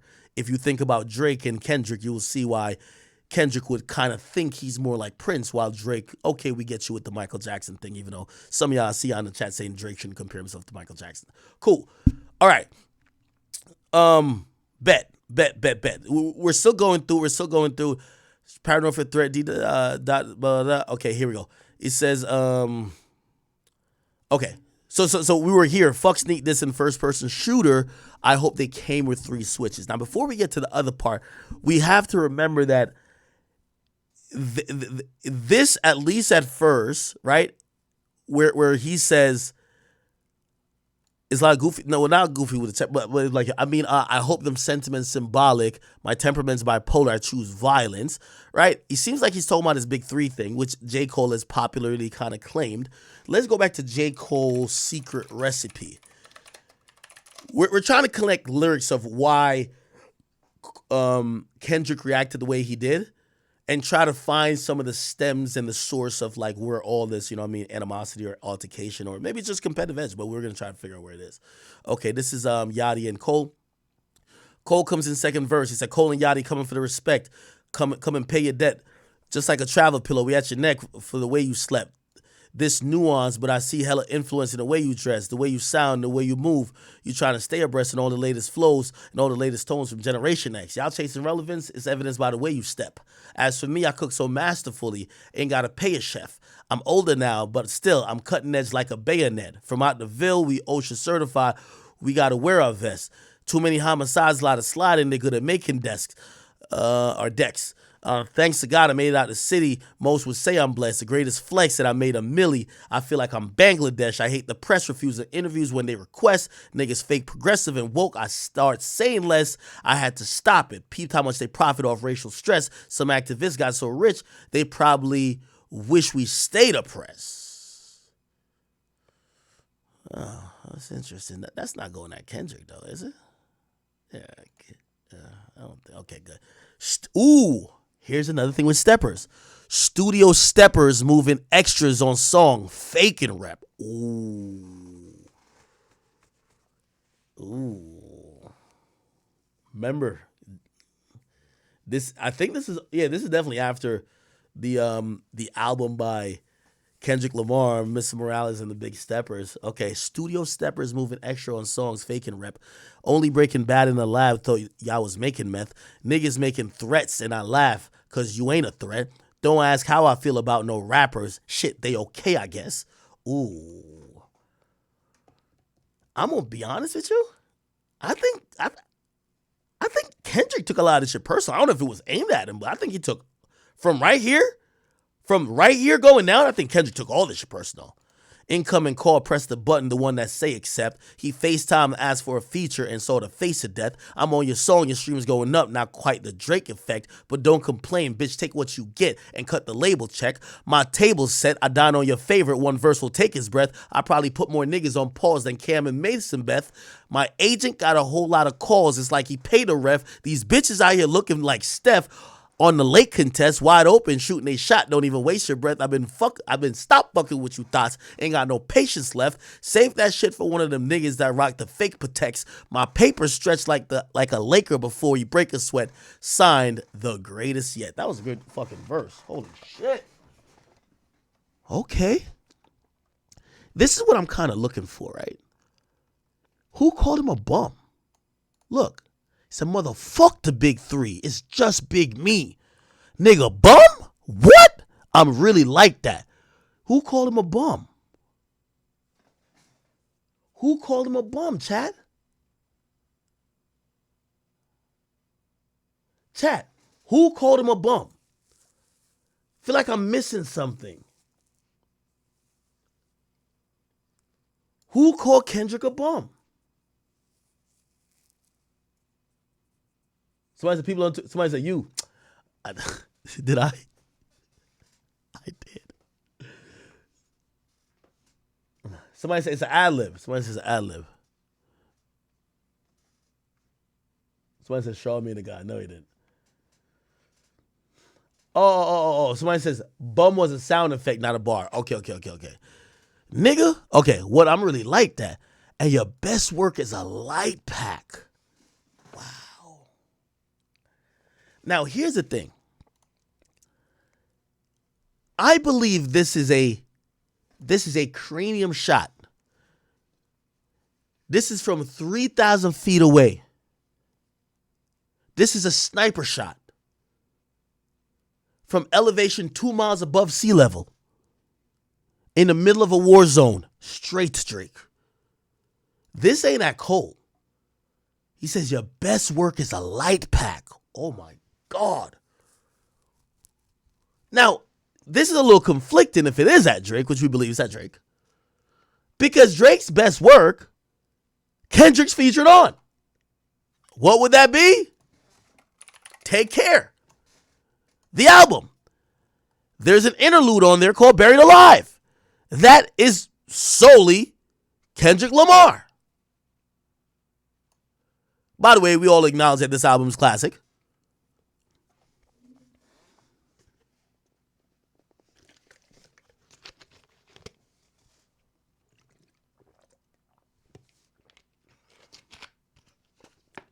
Somebody said, I'm reading it wrong. They said your best work is a light pack. that's not about Drake's catalog. It's about who Drake has beef with and beat. Like maybe Meek Mill. Like, yo, like your best work in a beef is a light pack. Meaning like the person, the only nigga you beat is light. I don't think that's that though. I think he's talking about his catalog, bro. Right? I think he's talking about his catalog.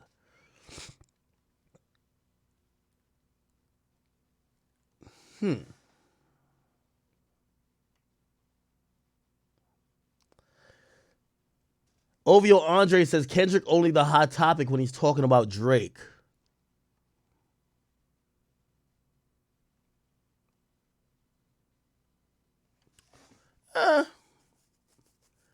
I can't say that because when Drake dropped provocative lines, he's a hot topic too. Like Drake mentioned Meg Thee Stallion in a slick bar. He was a hot topic for that. Now, granted, Drake has more hit songs than Kendrick, clearly. But Drake does kind of sneak diss people too. And when he does do that, it's trending. We do know that, right? Somebody said, nah, this is at J. Cole. I don't think so. I think it's at Drake. Here's the thing, though. I could understand if Kendrick was like, your recent work was maybe light, but your best work, which we all know is an album you're featured on, Then he says, nigga, Prince outlived Mike Jack. Nigga, for all your dogs getting buried. Now, this is at Drake's. Yo, Drake, he might as well just called you out your name. He said, nigga, before all your dogs. He literally named your album. Nigga, for all your dogs getting buried. That's a K. Yo, and by the way, that's a fucking bar. He said, nigga, for all your dogs getting buried, that's a K with all these nines. He gonna see Pet Cemetery. K9? Oh my God. Then he's basically saying he's down to bury this nigga Drake. And bury anybody with him. Because he's literally saying, for all your dogs getting buried, that's a K with all these nines. He's gonna see a Pet Cemetery. Whoa. Drake, take a month and a half to respond to this. Yeah. No quick responses. None of that. Wait, my bad. The propaganda is already starting to spread. Niggas said this was Drake last night in Miami. Looking stressed out as a motherfucker. I've never seen Drake actually look his age till here. Like, Drake actually looked 38. Like, Drake actually looked elderly. I've never seen Drake usually look very like, and by the way, to be fair, this is probably like some candid picture. He was probably smiling the entire time. Like, this is like one picture that fits the narrative, and I'm pretty sure he was happy the whole time. You know what I mean? I hope he was happy the whole time. I'm like, yo, this look crazy. But I'm pretty sure this is taken out of context. There's another picture with it, and it shows him, which I ain't gonna lie, it goes into the narrative if he's listening to some shit on the headphones. Let me ask y'all a question. What is the chances y'all believe that Drake heard this verse before? You have to realize, like, this industry, people talk. Like, people know, like, oh, yo, so-and-so finna drop. So-and-so about to diss so-and-so. Like, yo, I heard this. They played this for me. This shit was crazy. He talking crazy about so-and-so. Drake, I'm pretty sure Drake knew this was coming. He had to know this was coming, right? I'm not saying that, obviously, like, Future or Metro told him, but, like, somebody must have heard this and tipped him off. Like, yo, bruh, that nigga went crazy on you. Right?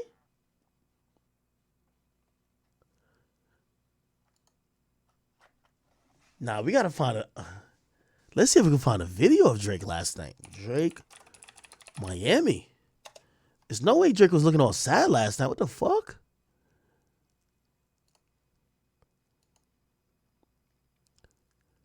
Now, I'm going to give you another interesting perspective of all of this. Oh, here we go. Oh, here we go. Oh, finally we have, like, footage, nigga. Here we go. Does he look sad? Does he look sad, chat?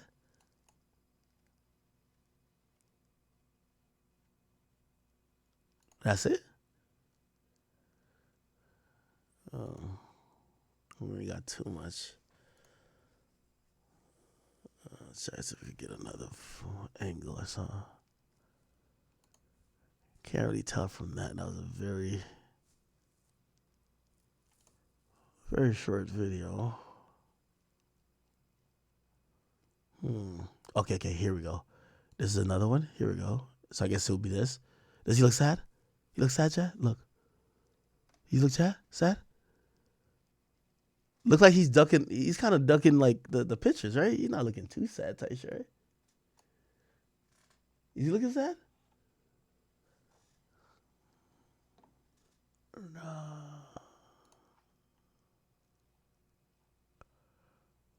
It's another one. No, it's the same one. It's the same one.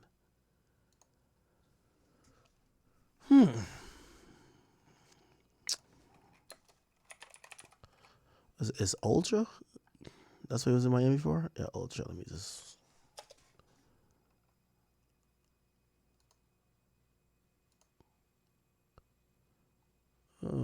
Yeah, I think those are the only two. Okay.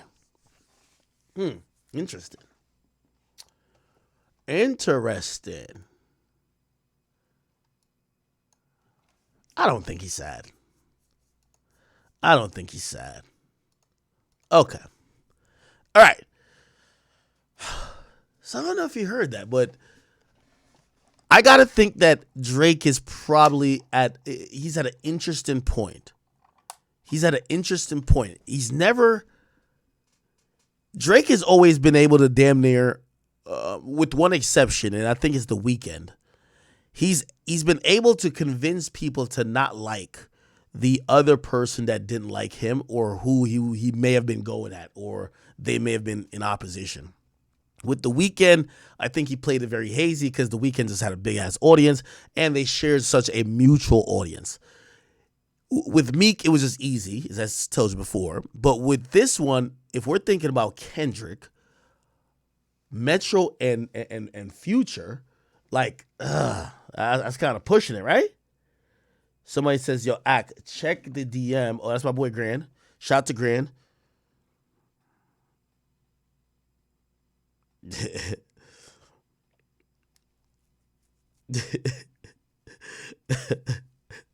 Yo, shout out to hey, by the way, shout out to all my industry niggas who watch this. I ain't gonna call y'all names. I don't want to make it hot for y'all. Yo, niggas say, yo, this is the type of streams we love when you do, because you're like a scholar with it. Hey, listen, you gotta realize all the beef and all the like crime shit that we eventually do really stem from here. Like, I blew up off fucking getting lyrics, which is just words on a song, and fucking finding out everything about it and just being meticulous about finding out every little thing that we can to kind of, because again, yo, my stream is for super fans. If you just want to listen to these songs once in a while, cool. If you want to like really be tapped in, this is what we're here for. Okay, cool. Oh, here we go. Oh, here we go.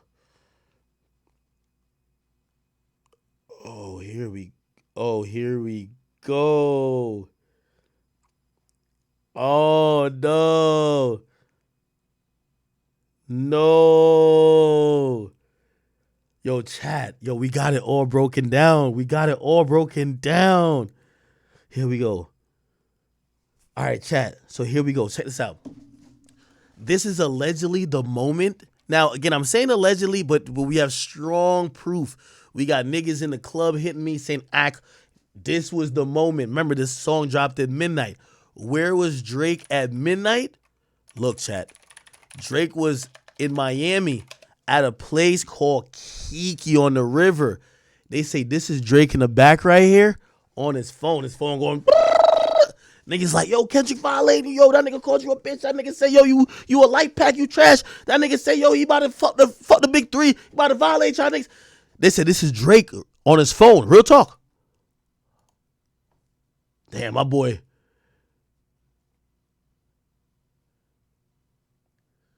Oh, nah. Yeah, he locked in. That's what I want my GOAT to do, though. Yeah, Drake, get out of that club. Listen, them scallywags gonna be here next week. Get out of that club. Go lock back in. Go get 15 scented candles, my nigga. Go get a motherfucking Bible. Go get like one of these, like go get Boy Wonder vinyls. Go get, what's that new nigga name? Binks or whatever his name is. Get them niggas, lock them in the embassy, and just cook up bars. That's all we need.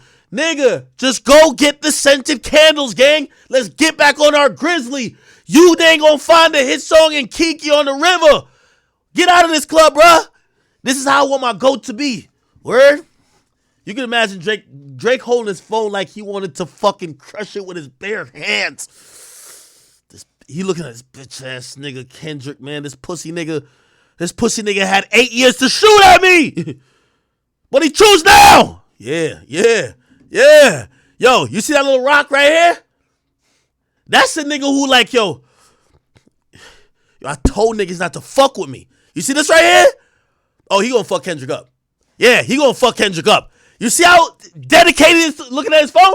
He's gonna fuck Kendrick up. He's gonna fuck Kendrick up. You got bitches behind him trying to show him they tits. Bitches throwing bras at him. You got homeless niggas over there like, yo, could you listen to my mixtape? You got hanger-ons trying to drink out the bottles that Drake done bought for the section. You got other hoes trying to record him on the sneak, and Drake is glued to the phone because he can't believe the unmitigated gall, the fucking, the audacity of motherfucking a nigga who goes by the name Kung Fu Kenny to attack the GOAT in the ninth inning. After that nigga just gave us back-to-back tours, back-to-back-to-back albums, that nigga Penn been on a world tour. He finally took a break. And now, you want to diss the fucking GOAT? Why you ain't diss me when I was in album mode? I announced I'm taking a break, you dissing? What? You rap every 5 years and you come with this bullshit now?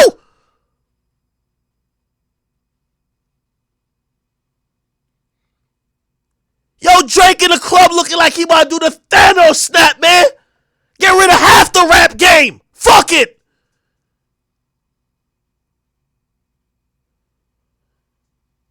Hell's going on out here?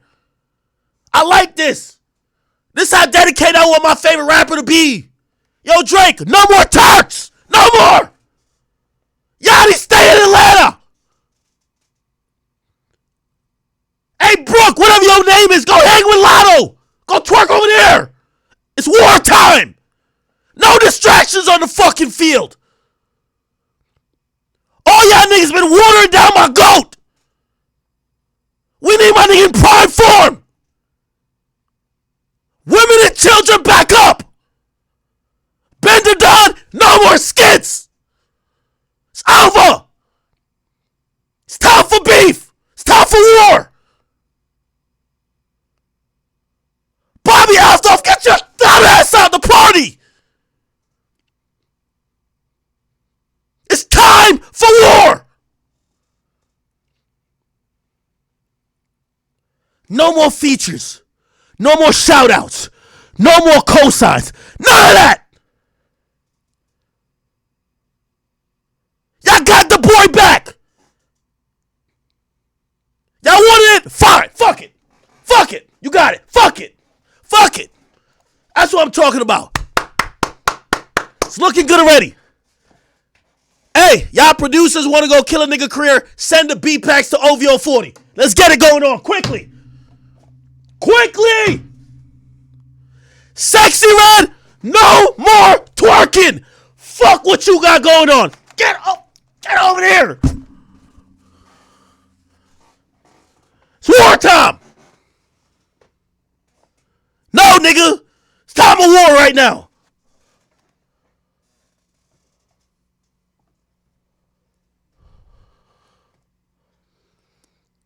I like this. I like this. It's how my GOAT should be in the club. Focused. Unfazed. We don't care what song was playing. These bitches vibing out. Fuck that. Look at these fucking whores doing cocaine off of each other's titties. It's my GOAT. That's what he doing. What? He might have been writing a response right here. Now it looked like he was typing. Oh shit! The GOAT might have been writing some bars right there. That's what my GOAT should do. Y'all know he wrote that whole, hey, put like this. If y'all don't think Drake the GOAT, Drake, Bahamas, what's that white boy name? We ain't hear from him since. I ain't gonna lie to you. Jack Harlow, where you been at, nigga? Drake wrote his whole verse in 13 minutes while bitches was twerking and while he was drinking a cocktail. I've never seen such a thing before, nigga. Let's see if we can find it. I think that was in Bahamas. Drake, Jack Harlow, Bahamas. Where is it at? Right here. This is how this how the boy get when he's writing a classic. Look, this nigga looking over his shoulder trying to get some bars. This is how you get. This is how you get this type of song, my nigga. This is how you get a song like Cold Hearts and Heated Floors. No parental guidance, I just see divorce. Therapy session, I'm in the waiting room reading forms. Abandonment issues, I'm just getting treated for. How much water can I fit under the bridge until it overflows? My son gotta learn that forgiveness is a lonely road. The crib's on his wheel like motor homes. Niggas love to try and test us. I didn't know what we on. Trump's got the magazine cover like Rolling Stones. Holy, this is how he wrote it. The GOAT. The nigga was waiting for a jet ski to pull up. The nigga was waiting for a jet ski. The nigga was doing water sports. Imagine what he's gonna do to motherfucking Kendrick Lamar.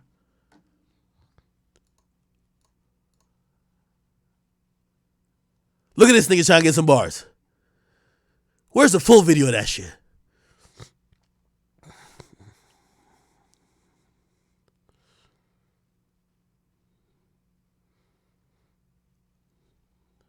Look at this nigga describing it. Wait, why don't I have audio? I don't have audio?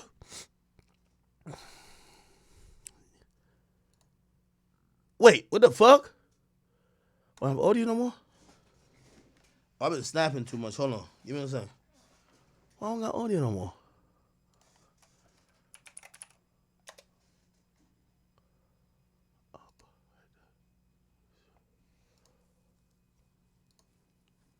Am I tripping?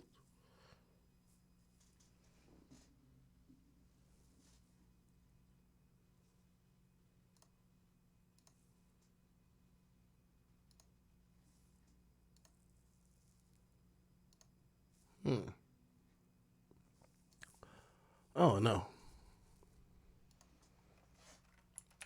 Trying to get my fucking. I muted? Oh, I muted it. Oh, I muted him. Oh, I'm stupid as hell. Oh, nigga, once and needs. Remember when Drake dropped the 3-pack? But you know what? When you're that fucking good, this is classic shit, my nigga. Oh, I do remember that, yo. When you found out he was on Digable. Like Kendrick, nigga, I'll argue you down. Me too. That's why, like, you know, I look at Drake in the sense of, like, even when, like, him and Pusha T went at it, I'm like, bro, you know they're fans like me. Just like how people like LeBron. And anytime it's someone like LeBron in music. Say I did a verse in like 11 minutes. They did it when they were out there. People were kind of like delusional to Drake about the verse. He said he did that verse in like 11 minutes. He said he did it in front of Jack. Damn, you're lying. Yeah, tell me that. For real? It blew, when it first leaked, I hit him like, bro, this verse is crazy. He said I did a verse in like 11 minutes. They did it when they were out there in the islands. They did it right in front of him. Yeah. Nigga, that's what there's a clip where Jack Harlow is peeping over Drake's shoulder. Don't tell me he's writing the fucking verse. I think that don't tell me that'd be a great story, dog. Yeah, don't tell me. That's that bop. That's that bop. Yo, if Drake write a classic diss to Kendrick while techno is playing in the background, some house music, the fucking GOAT.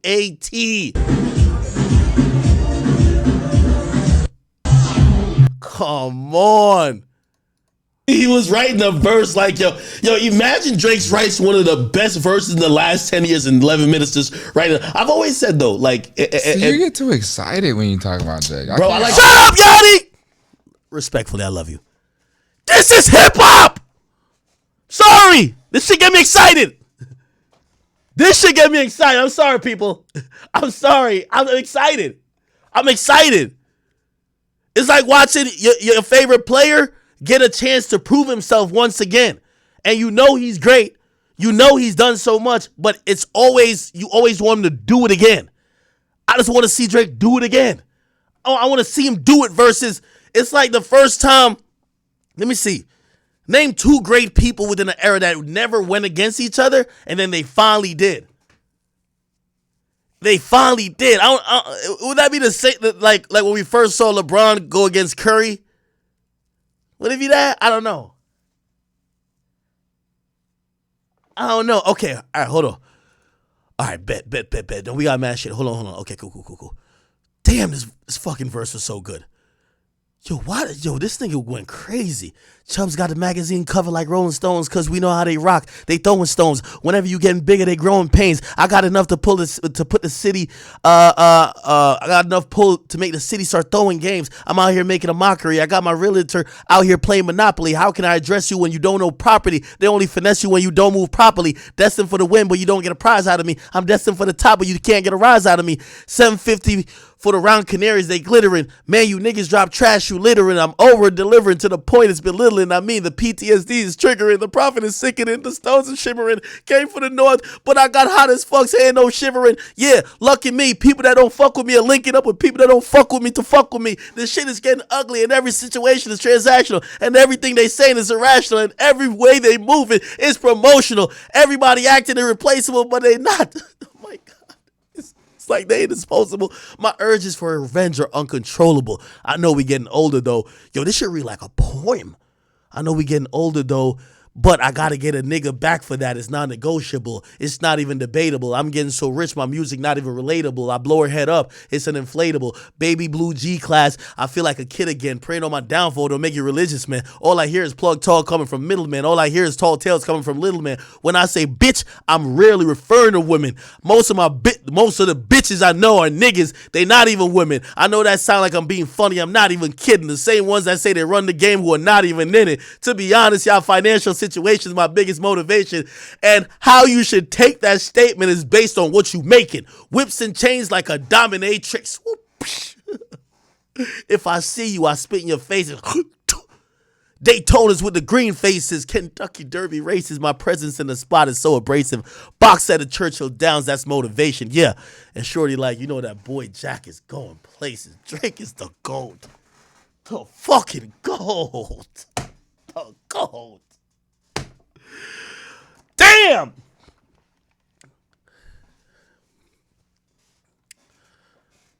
Too good. Okay. Now, let's get back to it. So, where are we at? No. Okay. So, it's Metro Boomin, like... Is it like that or type shit? What's the name of the song again? I forgot the name of the song. Metro Boomin, Kendrick, Future lyrics. I'll just look that up. Oh, it's like that, right? Cool. All right. Okay. So this is a lot going at Drake right here. This is kind of hard going at Drake. Now here's the thing about this too. The intro. Remember I told you this album felt symbolic. I'm not saying that these guys linked up to diss Drake. Clearly, they have a long storied history beyond Drake. I mean, Metro and Future are just a thing at this point. They have linked up and done great, amazing work. You can't take that from them. But I do think the title of this project, We Don't Trust You, given the fact that if you've known that there's a very popular drop, if your Metro don't trust you, right? Which, obviously is a drop and kind of a saying, but we've never seen them capitalize necessarily on it. And they finally really sunk in and capitalized off of it. But it felt poignant, right? Like they were doing it for a reason. And the reason, even with let's go back. Let's look at the We Don't Trust You trailer. They dropped a trailer. The trailer looked like this.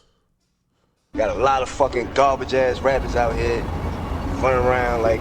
Shout out to Prodigy. niggas ain't supposed to be rapping. By the way, Havoc, I thank you for DMing me, man. I'm gonna get up with you, brother. Love you. You know what I mean? This game's meant for a select few, man. You know what I'm saying? It's a select few. And that's what it is today, man. I don't give a fuck, ain't nothing changed, man. Always remember that. Ain't nothing changed, nigga. You know what I'm saying? See, we still here doing it. Ain't nothing Real changed. Chef J, thank you for the sub. Fuck all these niggas, man. Now, if you hear like even the lead up, and I could play the longer Prodigy rant. I think it was in a car when he said it.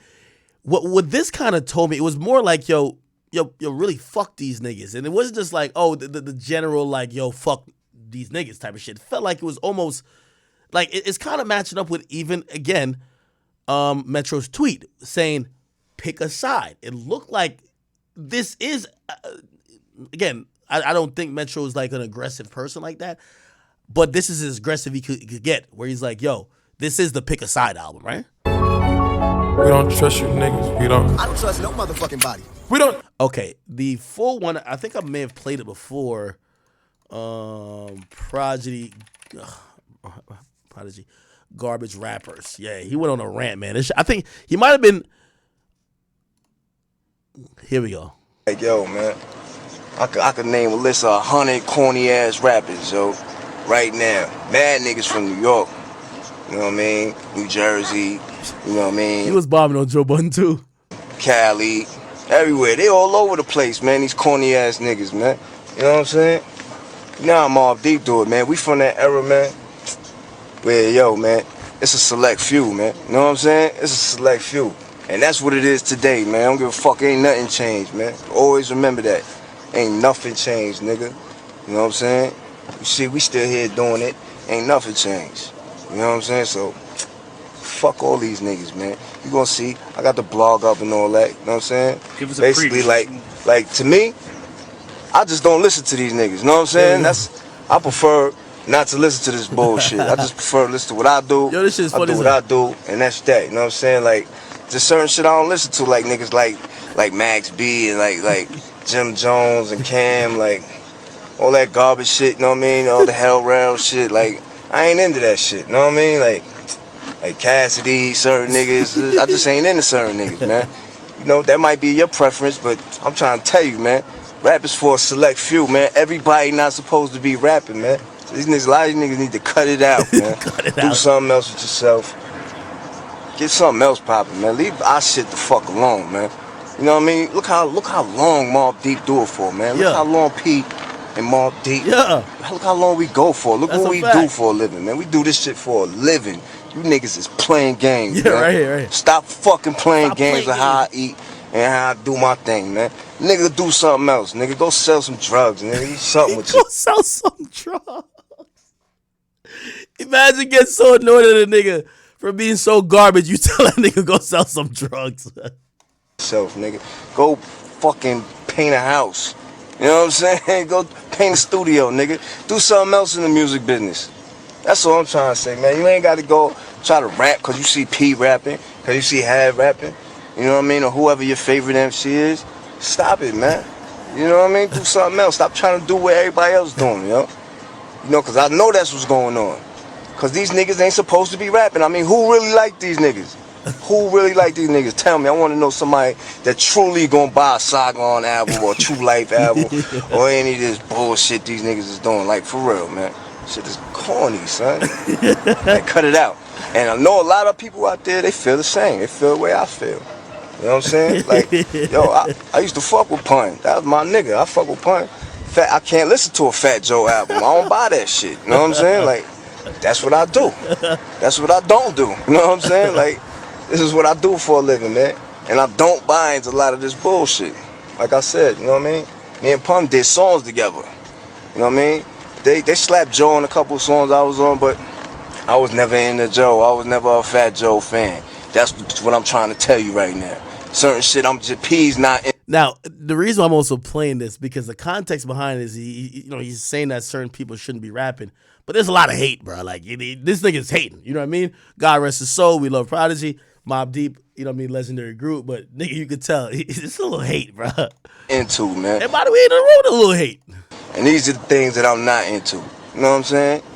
Like you be the judge. I don't give a fuck how it's gonna make people feel or whatever, any of that bullshit. You know what I'm saying?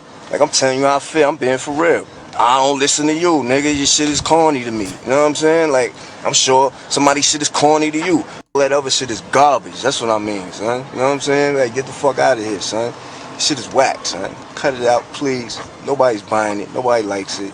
You're hurting our ears. That shit is annoying. Like, stop it, man. Just cause niggas got a chain, some jewelry, and they dress like the motherfucking part they want to be, the rappers and shit. Like, cut it out. You know what I'm saying? Let the rap niggas do it.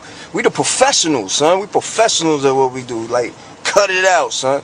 Go fucking do some carpenting or something, man. You know what I mean? Go do some carpenting.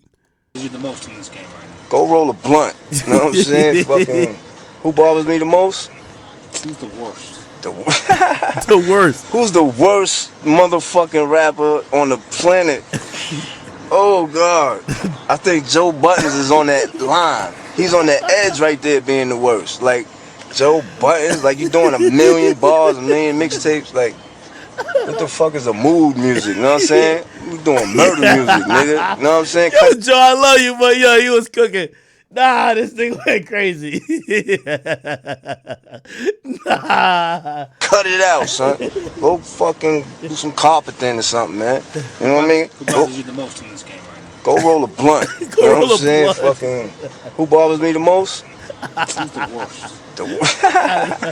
Who's the worst motherfucking rapper on the planet? Oh, God. I think Joe Buttons is on that line. He's on that edge right there being the worst. Like, Joe Buttons, like you doing 1 million bars, 1 million mixtapes. Like, what the fuck is a mood music? You know what I'm saying? We doing murder music, nigga. You know what I'm saying? Cut it out, man. Like, you know what I'm saying? That's just my opinion. I don't listen to that bullshit. You know what I'm saying? Like, some people think that's hot. Some people actually think that shit is hot. Like, but come on, who you gonna listen to? Demo P. Who the veterans? Who the seasoned veterans at this shit that can tell you what's hot and what's not? You know what I'm saying? There you have it, son. Man, I ain't on no hater shit. I ain't a hater. Do your thing, nigga. You know what I'm saying? But personally, your shit is not popping, son. That shit don't pop in the hood, man. I'm talking about the grimy niggas in the hood. I don't know what little supposed to be hood you from, but in the real hoods of America, that shit don't fly. We don't listen to that bullshit, son. Yeah. You know it's Mobb Deep, nigga. You know what I mean? G Unit, that infamous, that gutter, that burnt biscuits, that motherfucking ice pick music, nigga. Oh man, you know what I'm saying? That nigga said was making ice pick music. Yeah, it's a lot of niggas I could say I don't feel, you know what I'm saying? But you gonna see what I'm talking about. I'll put it out there. It's all love, man. One more thing. What about, the Fat Joe thing? People might think you're just getting on this because 50's going at Fat Joe, you know? Oh, no, I ain't got nothing to do with that. Like, I don't got nothing personal against Fat Joe or nothing, you know what I'm saying? It's just... Nah, that shit was hilarious. Okay, all right.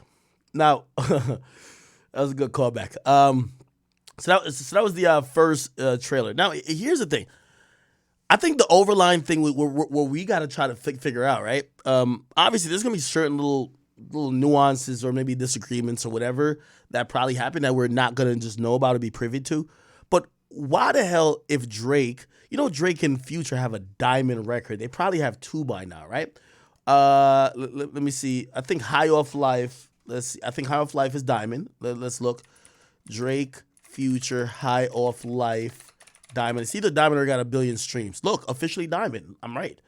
So, bro, they have a diamond record. I'm going to keep it a bean with you.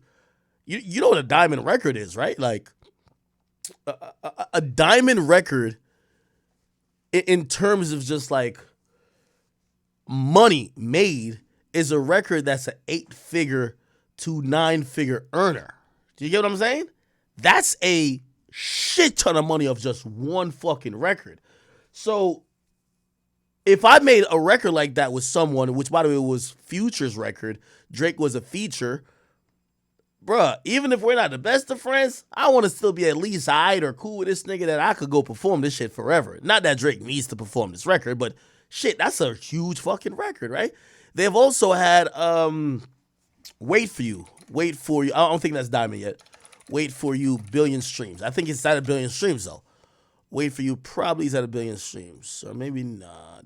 Let me see. It's probably 1 billion overall. Yeah, on Spotify I think it's at 400 and something. No, it's at 577 on Spotify. Yeah, on Spotify 577, which means it probably is. It's definitely at 1 billion because usually you double it to get Apple Music, and then you got Amazon and all that other shit. Okay, so yeah, they have 2 really successful records. 2 that's definitely gonna go diamond. One's already diamond. So it's kind of alarming. Like, what would make those 2 fall out? Like, what would make those guys fall out? It's not like it's been a situation where one needs the other more than the other, or like one guy's just bringing the entire relationship. Drake has helped out Future. Future's helped out Drake. Do you get what I'm saying? So, what would make them fall out? That's the important thing to know. Now, if you go to the album, right? The intro track. Remember, I already played. This is the first trailer. Let's play the second trailer real quick. It's a short trailer.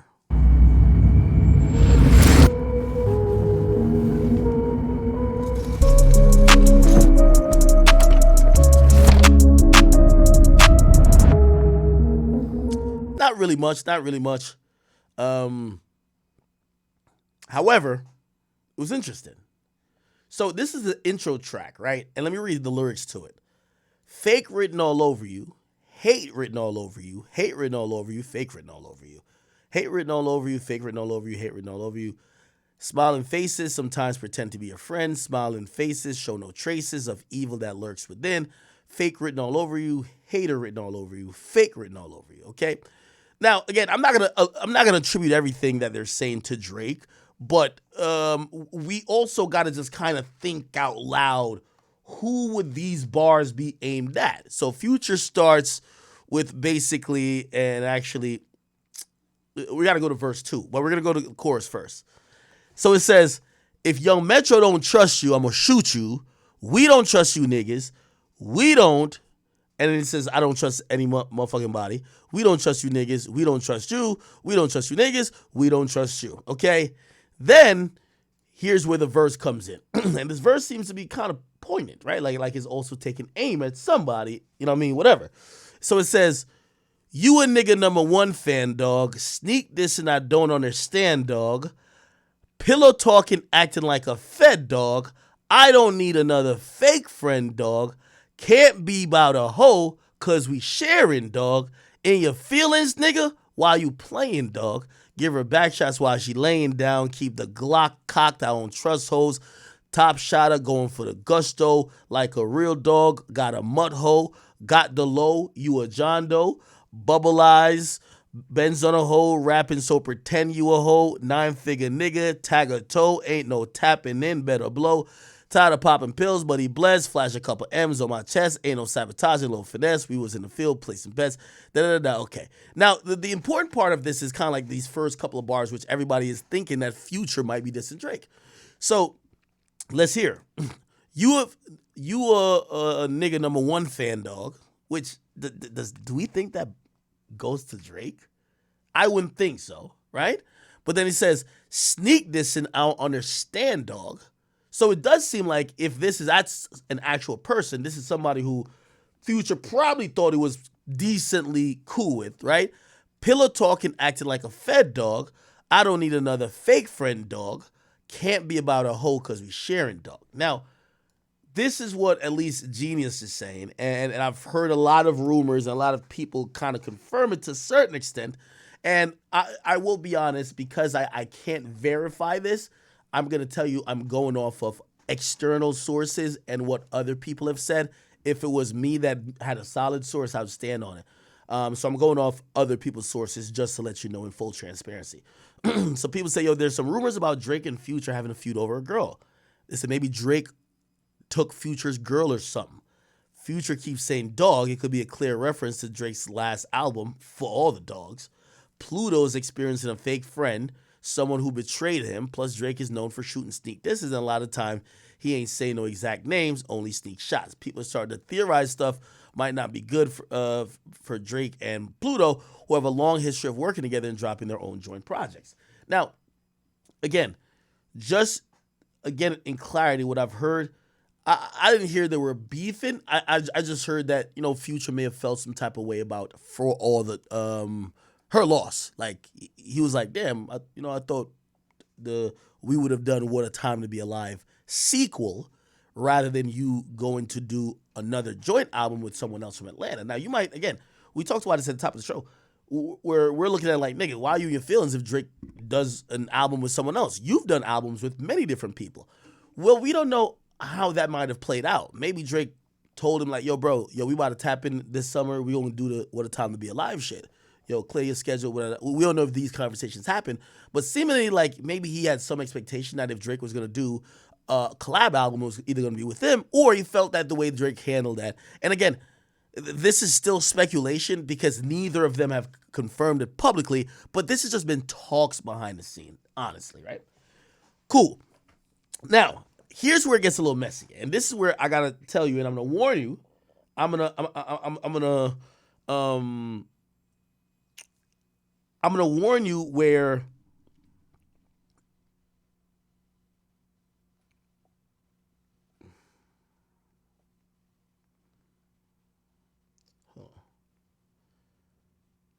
by the way, shout out to my man.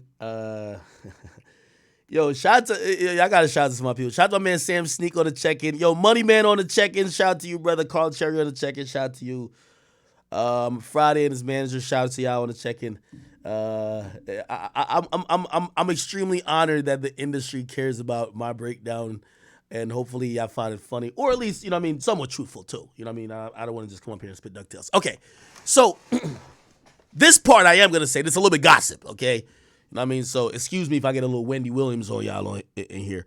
But this is the rumor that people are saying. Okay? Now, again, I hate to like put people out there too. Let me see. I'm trying to get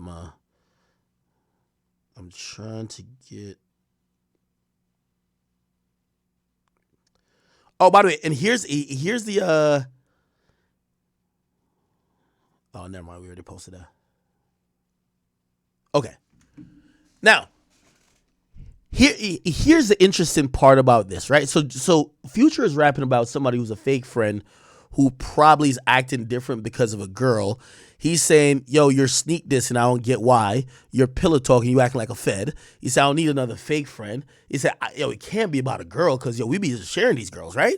He's like, yo, are you in your feelings? Which, by the way, remember, In Your Feelings, Drake has a song called In Your Feelings, right? Kiki, do you love me?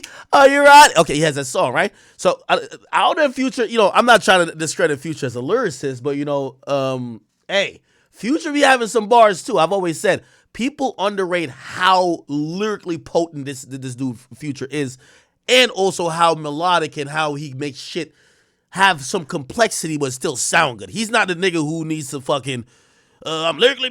He don't need to do that. He gonna make it sound mad smooth and digestible. No Diddy. You get what I mean? Okay, in your feelings, nigga, while you playing, dog, give her back shots while she laying down, keep the Glock cocked, I don't trust so, blah, blah, get it low like your John Doe. Okay, cool.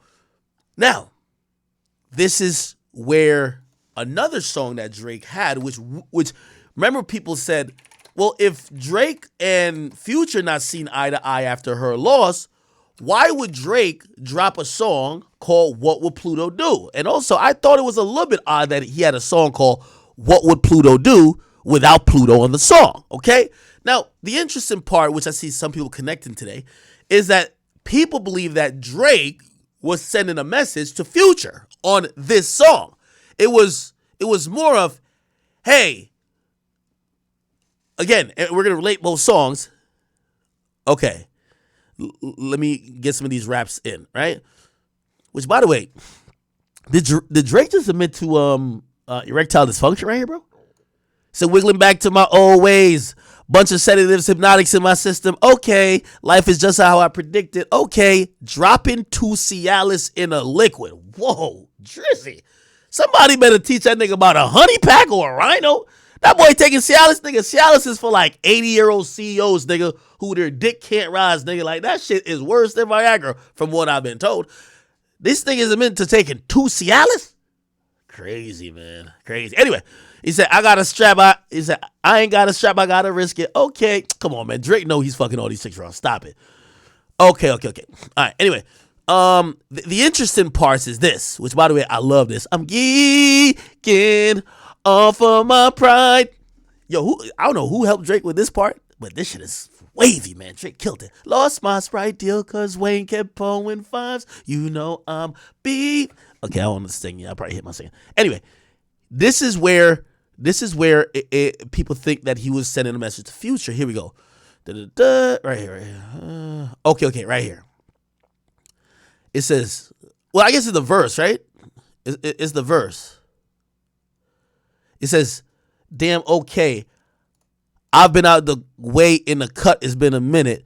Working on the album now is finished. Last time I saw her, she was fucking with my nigga. So the question is, what will Pluto do? Which just think about that on a theoretical level, right? The last time you saw a girl, she fucking with your nigga. Now you see her, maybe she giving you some vibes or she going.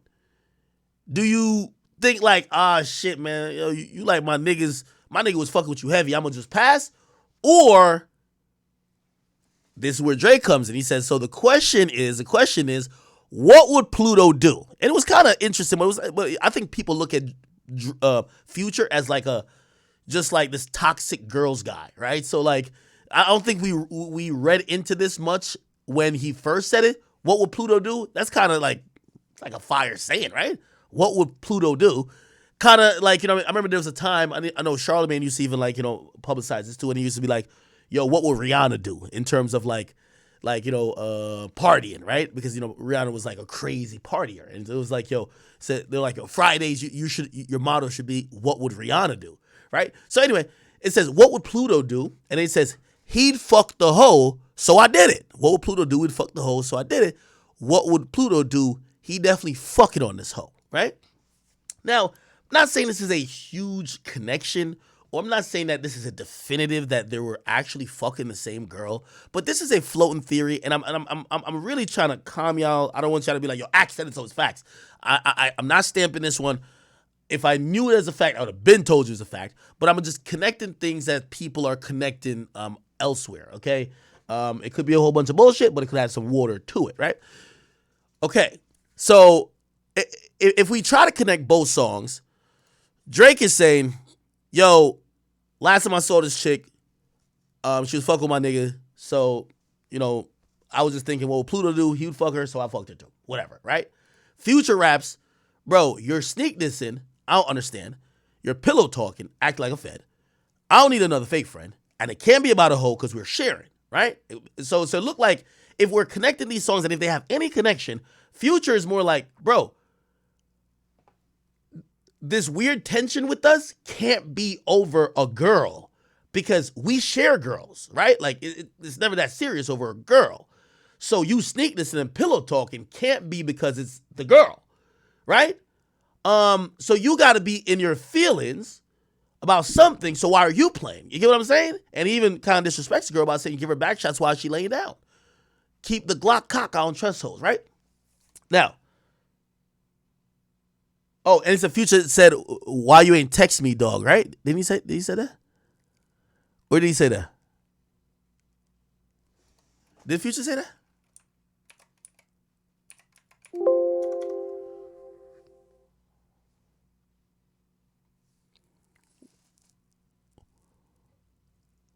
Where did he say, why you ain't text me, dog? Actually, let me just play the verse. Let me play it.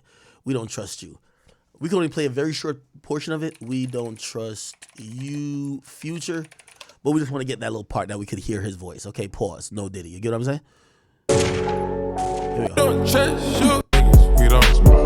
Here we go. Big mark in there. Really?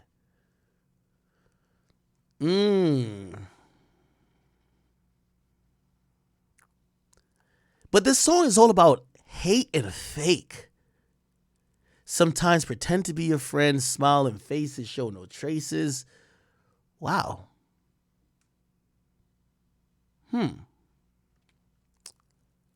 That's interesting. Now,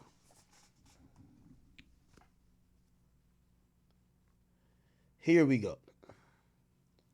Now, allegedly, and this is a big allegedly, and to this young woman, if it's not true, I'm not meaning to put you out there, but allegedly, the woman that maybe they may have shared or the subject of this rumored feud, right, is this girl right here. Actually, she gonna love this. She gonna get hella clout, right? Again, I don't know. Did I get bad information? She got it. She posed up with a whole nother nigga. And this bitch is from 2022.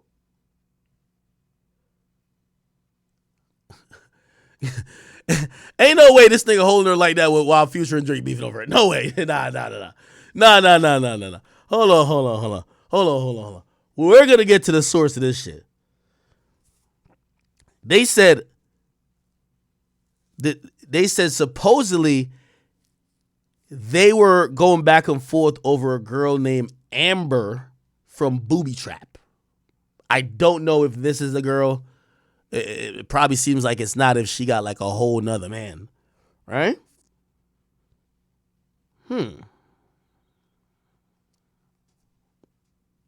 Give me a second.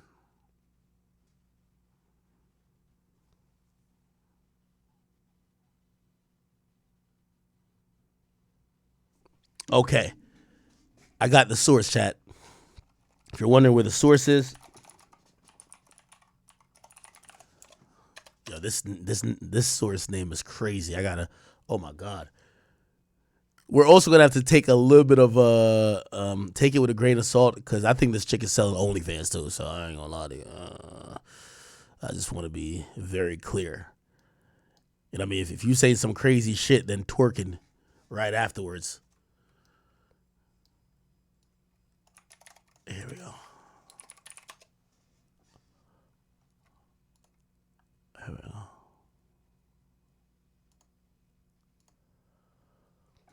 Wait, where? When was that tweeted? Oh, okay. I got it. I gotta go find it. Give me a second, chat. Give me a second. I don't know if it's still up here.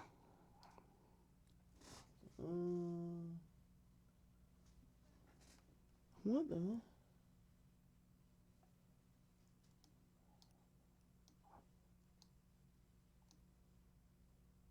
Here we go. Oh, here we go. Now, we're going to take this with a grain of salt, people. So, this is one Scally who's given the details. She says Drake and Future are beefing over Amber from the Trap. Trap is Booby Trap. He said, "You know how many of us in there eat dick?" What the fuck? I guess this girl may work for Booby Trap too. He said, "You know how many of us in there eat dick? Be for real. She has a man as well." Huh. This is a source that claimed they work for Booby Trap, but they could be cloud chasing. We got to be very clear. Could be cloud chasing, right?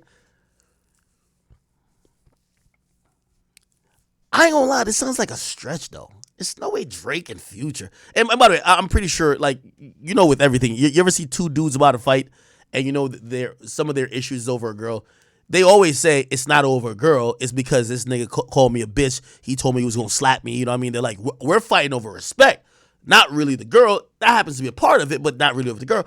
I'm like, bro, it would bewilder me if Drake and Future are beefing over Amber from Booby Trap. Like, no fucking way, my nigga. Like, no way. Like that just sounds crazy to me. It's no way they're beefing over Amber from Booby Trap. They got to be beefing over, like, a lot of more things. Maybe that's just one of the things, if this is even remotely true. Somebody said Amber probably got that wet. Somebody said she probably swallowed niggas up. Nah. Nah, I don't know if I'm believing that. Also, respectfully, like, yo, if this is, bro, with all due respect, I even trying to, like, yo, if this is a chick why we don't get What a Time to Be Alive, man, throw the rap game away, bro. Like, I'm sorry, bro.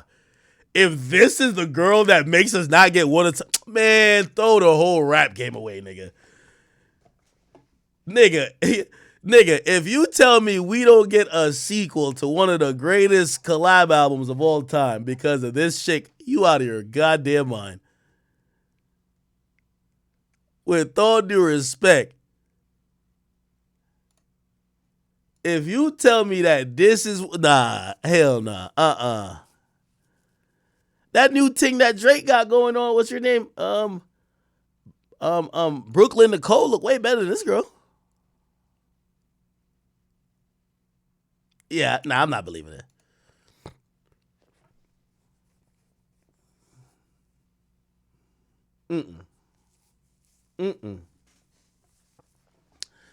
Okay, all right. However, that's kind of fueling this nonsense, right?